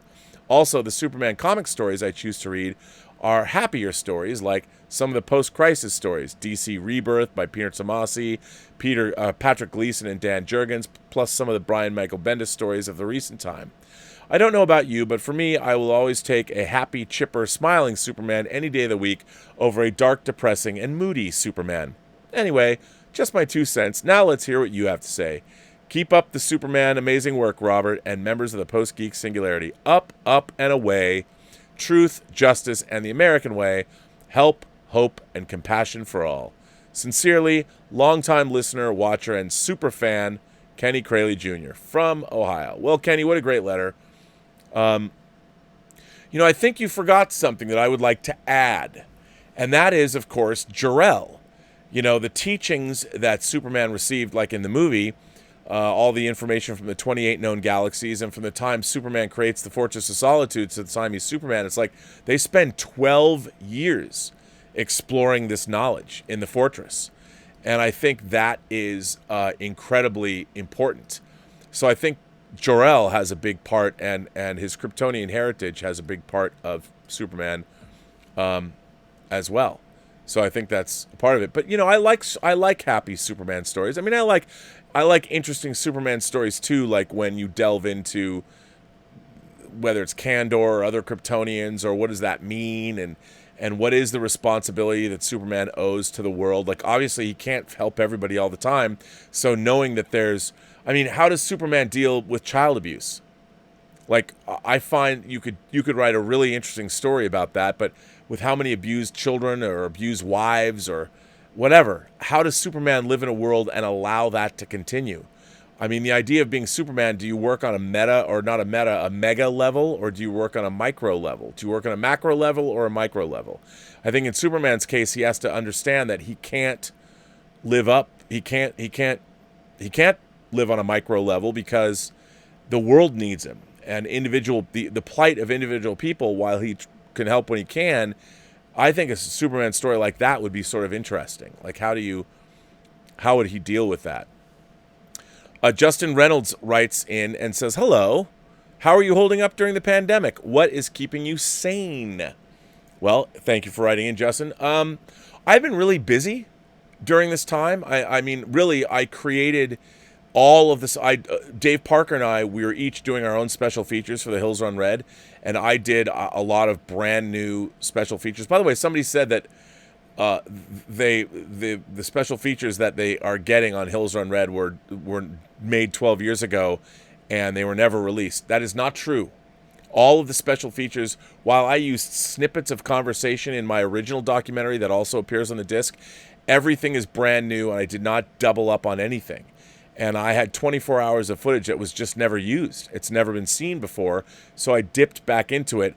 But I have to tell you, the interviews with people are not just interviews, they're interviews interwoven with behind-the-scenes footage. So you'll get like a 15-minute piece with Bill Sadler, where I'm interviewing him, but I'm also taking you on set and watching him work. So it's not like these interviews where you see text questions or something. It's a lot more elaborate. All brand new. So I did that. During quarantine, I've worked on 2 episodes of the Netflix show that I've been working on. Again, I'm only working on them in a very small capacity, but still fun. And watching that show develop, we just did episode 10. There's 8 episodes a season, and so we already finished the first season. This, by the way, this is a show that hasn't even been announced. So I'm excited when it gets announced to say that I've watched its development, because it's been fun. So I've worked on that, and then I've been doing a lot of YouTube stuff. I was able to do those interviews. I did 10 hours of interviews with people, and I've just been working on stuff, and it's been fun. So yeah, I've just kept busy. And it's been great. I mean, I have so much stuff to do. There's so many things that I want to get done, and there's never enough time in the day. So anytime that you have, I mean, I work 7 days a week. I haven't stopped working, so that's been good. Sonny Dominguez is here and says, "Dear Viceroy, it is I, Sonny D, a.k.a. Captain Confidence, reporting in. I haven't written since sharing about meeting Chow Yun Fat, yet couldn't pass up your request for letters about mothers. Aww. In the past, I had written a letter or two about the topic of mothers, thus wanted to continue the tradition. When you've shared the ways your mom encouraged your fandom throughout your life, it's always resonated with me. It is the recognition that if it weren't for our moms allowing us to pursue those fandoms, perhaps we wouldn't be the men we are today. After all, my mom wasn't a geek in any shape herself. Her passion, as I was growing up, was working out, fashion, and running a Tex-Mex restaurant. Yeah, but that's pretty awesome, too. Yet I think of the hours my mom wasted driving and sitting in the parking lot of a comic book store, or the hours she wasted hunting for Ninja Turtles at Toys R Us during her NYC vacation, or what about the money she wasted taking me to see The Crow but dragging me out 15 minutes in? I get it. I was probably too young to see that movie. I'm grateful that my mom was my mom. She never tried to stifle my passions. She always was supportive by allowing me to pursue my interests.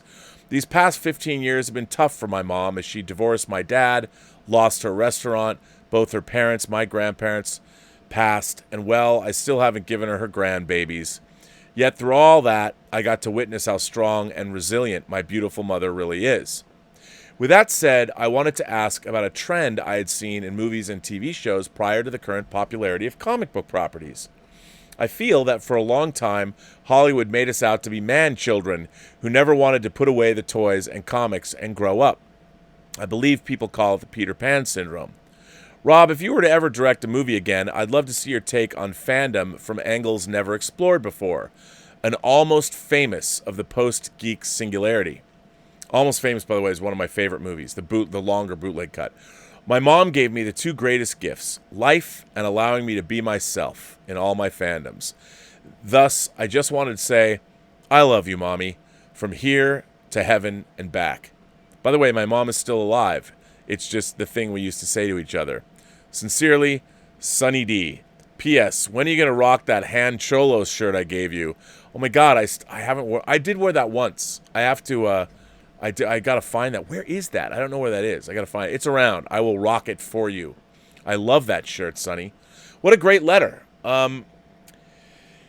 You know, it's interesting. There was a little bit of that in the Free Enterprise 2 script that I wanted to, if we are ever able to get to make Free Enterprise 2, I would want to inject more of that.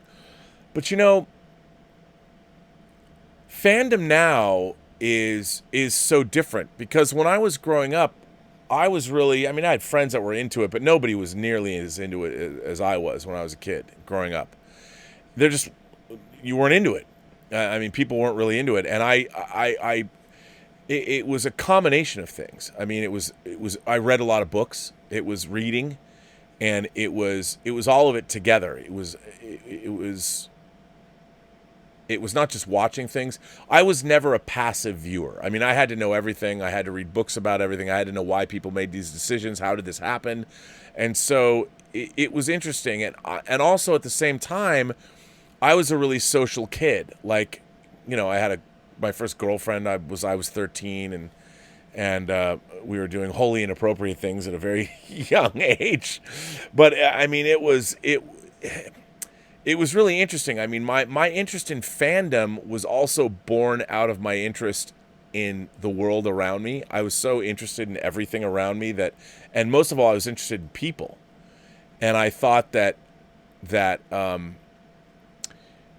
I don't know, it would be hard to go back and do like an Almost Famous thing because I didn't have a group of friends. Like I had a big group of friends, but I didn't have a group of friends that was into this stuff. You know, a lot of it was just solitary, and nobody, especially like in elementary school, I might have been made fun of a few times in junior high school. And in high school, I was never made fun of. Everyone knew I was really into it, but I was also the guy that was having 15 kids over at my house in the 7th grade and showing them R-rated movies, which we couldn't see.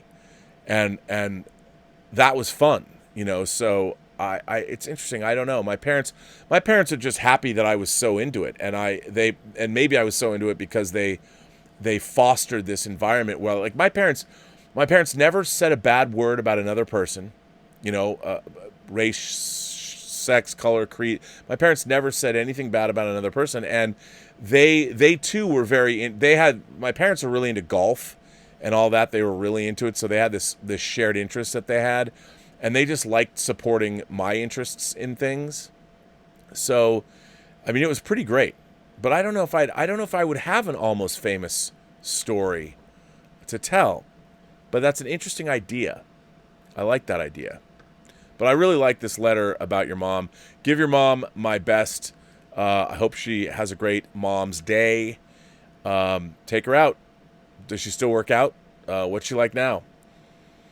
Dean Mikatich is here. Dean, our man from the UK. One of our many men from the UK. Many men from Europe. Men and women from Europe. Hi, Rob, and the Post-Geek Singularity. The other day, my youngest daughter asked me, what was the first film I cried to? This question's going around a lot this week. This is one thing I did not need to think about. It was 1986's Transformers the movie, starring the great Leonard Nimoy, Orson Welles, and Judd Nelson, along with a whole cast of the Gen 1 cartoon voice actors. Her follow-up question was, why did I cry during the film? Again, something I did not need to think about. I told her I was 6 years old when I first saw it, and the TV show was my favorite. A lot of shows' main characters were killed off in the opening of the film, but the biggest blow came when mine, and like many other favorite characters, was killed off. The great Optimus Prime. His death was a kick in the balls that was just devastating. It was the first death in film or TV that really hit home. I also told my daughter I made a promise to myself I would never cry to a film again. After all, it was the 80s. When coming home in tears after hunting myself, I would get told, men don't cry. You cried after hunting? Did I succeed not crying while watching another film? Partly. I have found out that there have been many films that have had an emotional impact on me, and I had to fight to keep the tears from rolling. But one lone tear slips every now and then. But that all came to an end when I watched 2009's Hachi, A Dog's Tale, starring Richard Gere. This must be the saddest film I've ever seen, and once the tears started rolling, I was bawling like a baby. Have you seen Hachi? I would challenge anyone that has a heart not to cry in this film. So, Rob, in the Post-Geek Singularity, what was the first film you cried to, and what film had such an emotional impact on you? Peace and long life. Dean Mikatich. Well, Dean, as you well know, and maybe many people know, the first movie I ever cried in was Star Trek II, The Wrath of Khan. I just couldn't. It wasn't when Spock died. That was what I was stunned into silence. But it was when Kirk was delivering the eulogy and he tripped over the words. Of all the souls I have encountered in my travels, his was the most human. I lost it, man. My man Kirk started crying. I was crying. I couldn't help it. And then the second movie I cried in was The Color Purple. I love The Color Purple. I know it's an emotionally manipulative movie, but I loved it so much. I loved everything about it. And at the end, when Miss Celie is reunited with her sister, they come back from Africa. I lost it, man. The music, I don't know, everything about it. I just lost it. So those are the movies that I cried in. I've cried in many other movies. I cried in Amelie when I was watching, but it was more tears of joy. Yeah, tears of joy. Just because Amelie, I felt like I was watching a movie that completely spoke to my worldview. And you know when I first cried in Amelie? I'll tell you when I first cried in Amelie. So when Amelie finds the metal box with the treasure trove of toys and tchotchkes and things from this boy's life that was hidden away, and she tracks him down, and this is the beginning of, she decides, if this works out, then I'll be a do-gooder. And it was the way that the actor, who's like a middle-aged dude, kind of a little schlubby, and when he finds the box and his response, because I completely related to what he was going through, because I mean my whole life is that, but it was all coming the memories and all that, I completely, it just made me cry. Like, it completely hit me on this deep, visceral level. Like, I totally understood what that guy was thinking about. I totally got it, and I lost it. But so I'm not beyond losing it. But that was another movie I cried in. I don't know what you guys all cried in, but all right. This letter, Ian Samuels, our man Ian, writing machine Ian Samuels, Rob and fellow Robservationists. I am now alone in my true. Am I now alone? Am I now alone in my true fandom of the true Boba Fett? As it has been announced, and you read an article about the return of Boba Fett in the Mandalorian series, and the fact that he will be played by Tamora Morrison seems to have met with excitement. To me, this is an unfortunate event, as it protects and supports the ongoing destruction of the true Boba Fett. Am I now alone in finding this concerning rather than exciting? Officially, Boba Fett's first appearance was in the much-maligned holiday special. Unfortunately, other than the animated sequence where Fett appears in the holiday special, it deserves its maligned status. But he did have an appearance at a parade somewhere in America in 1977, a few months after the release of Star Wars. As we all know, Boba Fett has been added to the special editions of Star Wars, retconning his first appearance on film in Empire, which I cannot fucking stand. But in the original script for Star Wars, Boba Fett was supposed to appear in those scenes. He was described as an ex-Mandalorian bounty hunter, which was the first mention of the famed Mandalorians. Stories of Boba Fett's background were published over the years, particularly in the 1980s, which Lucas declared all to be canon.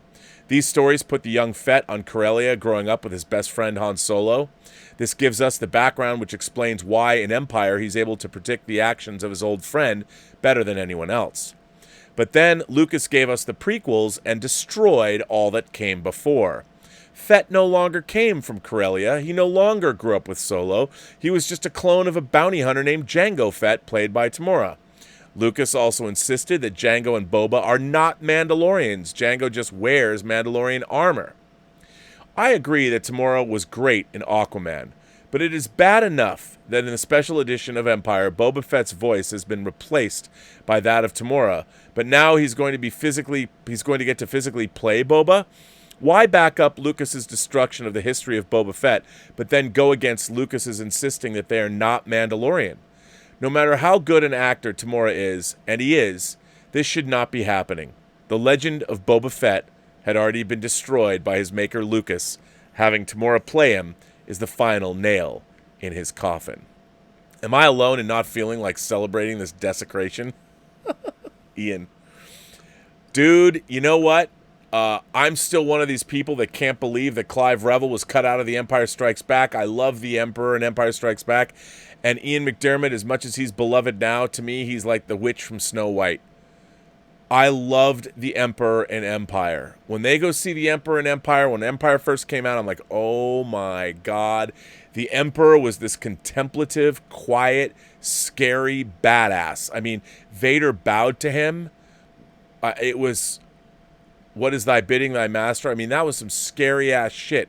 And now we've got, I'm the Emperor. Look, I understand. Oh, your friends. I mean, I'm with you. I understand what you're saying. And again, I think that the even use of Boba Fett, that was such weird fan service, but there's nothing we can do. We must embrace it, and we must move forward. And I'll tell you one thing, I will bet you that Dave Filoni and Jon Favreau also know this. And I think that they're going to do us proud. I'm hoping they're going to do us proud. Please, God, do us proud, because I want it to be good. I really want it to be good. I really do. So yeah. Now let's see where I'm at here. Where am I at here? Let's see. I'm going. All you guys I've been reading a lot of letters. Dallas Lemons sent in a super chat and says, interview J.J. Abrams and get his thoughts on transporter technology. Should be a good start to a lengthy 30-second interview. I would interview. I don't think J.J. Abrams would ever. If I were to call up J.J. Abrams and get vetted, they wouldn't allow me to. Look, I don't know J.J. Abrams as a person. I'm sure he's a perfectly nice guy. He's got a great company, and hey, I'm not going to lie. I would have loved to have worked for J.J. Abrams on these Star Trek movies, maybe even as a consultant. But I just don't think. I would look. I can interview anybody and pay them the respect that they deserve. I would never openly make fun of people. I would ask tough questions, though, but I wouldn't be a dick. I've interviewed enough celebrities and important people in my life that I can interview anyone, even if they're a tough interview. But that's pretty funny. JJ, so let's talk about the transporter. Dan V sends in a tip and I will say I'm finally reading the Patience graphic novel.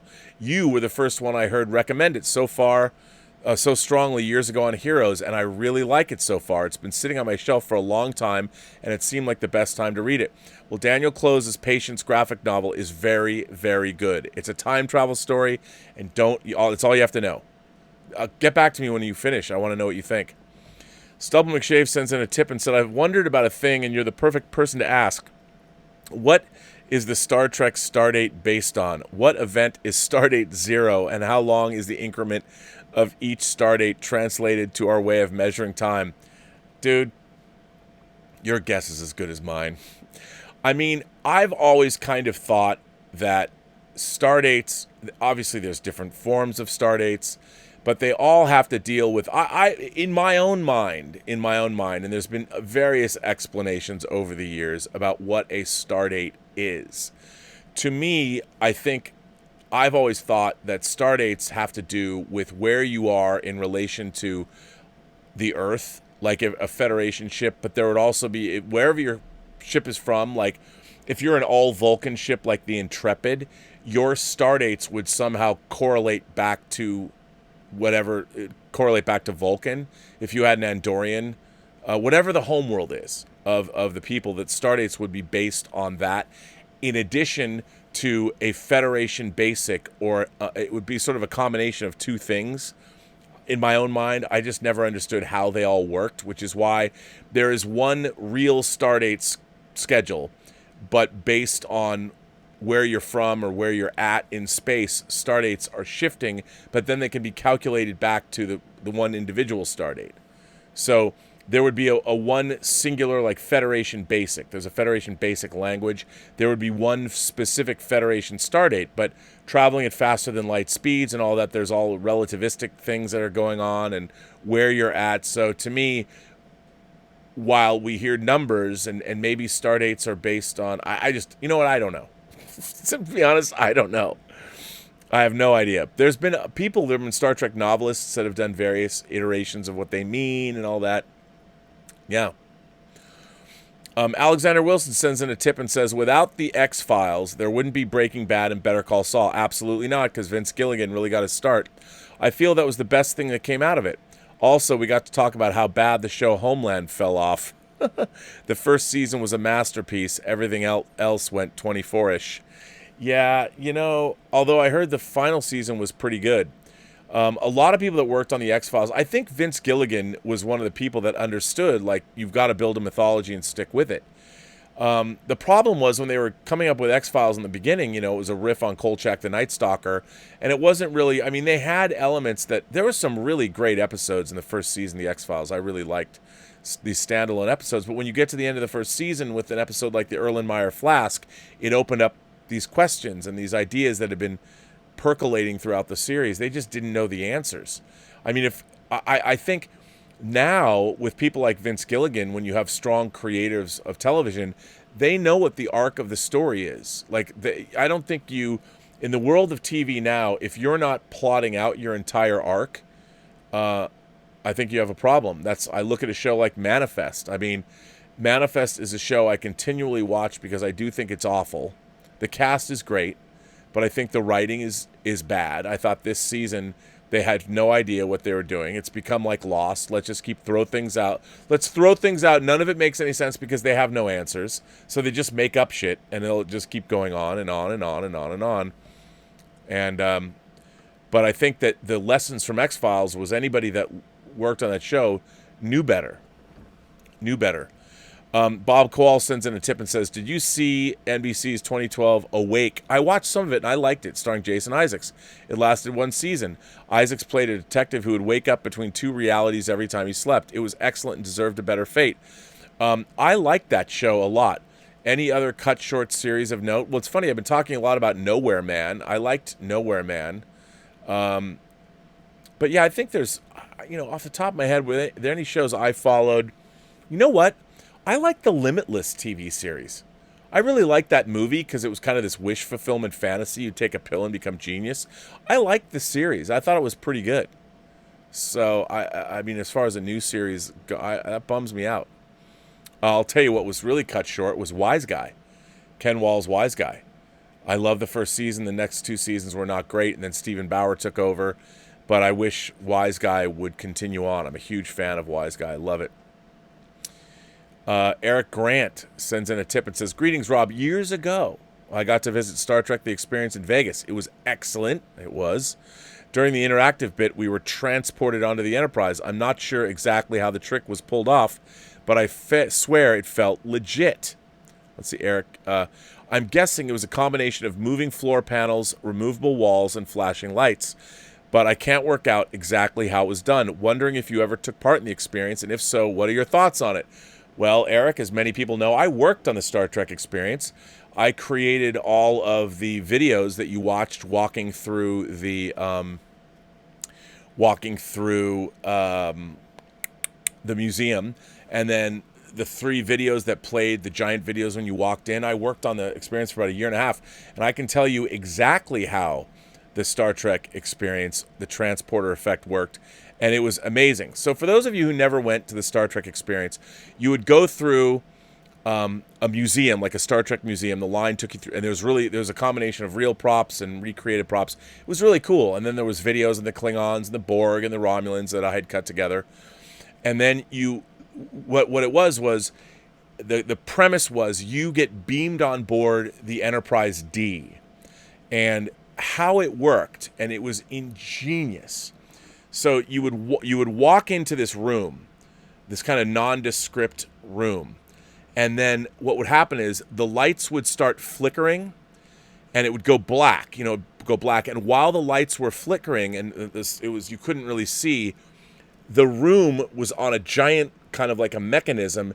The room you were in would lift up, and when it would lift up, because there's a huge counterweight, it would lift up. And then a ceiling would slide into place. It would lift up, and when it lifted up, the suction that was created, it was a byproduct. They didn't even plan for this when they were building this. The suction would go, so you actually had a physical sensation of this rush of air. And then when the light would come on, you realized that you'd been in a smaller room, and then when the thing came up and the lights snapped on, you were on the transporter pad of the Enterprise D. And it was a complete recreation of the Enterprise. And then you stepped off the transporter pad, and there were actors, and they would lead you through what they called the Grand Corridor and lead you up to the bridge of the Enterprise D. And there were 2 sets of these things. So there were two sets of everything. And it was amazing. So you were literally in a room that would lift up on this giant counterweight. And when it would lift up, and this new ceiling, the ceiling of the Enterprise D transporter room would slide into place. So go like this and like this. And it was amazing because when you were there, like you said, you didn't know how they did it. And it was, you could never tell. It was ingenious. And that feeling, that whoosh, it was like, oh my God, did I get transported? It was amazing. It was amazing. So yeah, that's what it was. Alexander Wilson's back. He says, my first interaction with fandom was the infamous East Coast, West Coast beef of the 90s. You had to be on one side. You couldn't like one another. Complete lunacy. The end result was the death of 2 very talented artists who were good friends. Yeah, you're talking about the rap battles and Biggie Smalls and Tupac Shakur and all that. I never understood that either. So weird. I mean, I get it. I get it because hip hop really did come out of New York, so I can understand. But like everything else, I mean, music forms get accepted, and the thing about the whole rap paradigm was there's a whole group of people that it meant something to. I mean, in terms of class and economics and all that, that the music was such an important part of bringing these communities together. And yeah, I don't just mean gangs and things like that, even though that was a big part of it, but rap music was a music form that there was definite ownership. It was really a new form that came out of hip hop. But you know, I remember hearing things like Straight Outta Compton, and I was like blown away by that stuff. I mean, it was new, and I can understand that rivalry. I mean, it's amazing that it got that tribal over rap songs. I mean, I would have thought that the East Coast, West Coast groups would one up one another based on the music or whatever. But yeah, it didn't turn out that way. And you're right. The death of two very talented artists. That, you know, it's incredible. And sad about what happened, considering it was such a vibrant period of time too. I mean, like, you know, I always talk about people like Eric B. and Rakim and the Wu-Tang Clan and I mean, I remember when I was in college, like Too Short was Too Short. I was like, come on, man. Even though I like Too Short, but yeah, it was a bummer. Mukbang sends in another super chat and says, have you seen Upload? It's on Amazon. I give it mixed reviews, but some people love it. I have not seen Upload, but I find it interesting that it's similar to Devs. That's interesting, kind of the idea of your consciousness or your essence being uploaded into some kind of a mainframe. Yeah, so I have not seen Upload. So I want to see Upload. I haven't seen it. But I want to watch it. It looks good to me. The trailers look like they're right up my alley. So yeah. The founder 865 sends in a super chat and says, I just watched Waking Moments. Great story in 43 minutes. I know you like serialized TV, but I'm sorry, episodic is far better. Why do you support it so? Well, I like episodic television. I like a great story in a short period of time. Give me a story in 45 minutes. I mean, my love of Star Trek and growing up, and that's all we had was episodic TV. Although I do, the reason I like the serialized format is when you're watching a really compelling story. It's like reading a book to me. That's why I like that. But I also like a great episodic story. That's why it's fun to dip back and watch, you know, Voyager episodes or something. But yeah, I think both. That's why I love like Black Mirror. You know, Black Mirror is great. I love going back and seeing a story with a beginning, a middle, and an end in 45 minutes. I think it's great. Comic Doctor sent in a super chat and says, oh my God, I tried to watch Jay and Silent Bob reboot. I would imagine reboot.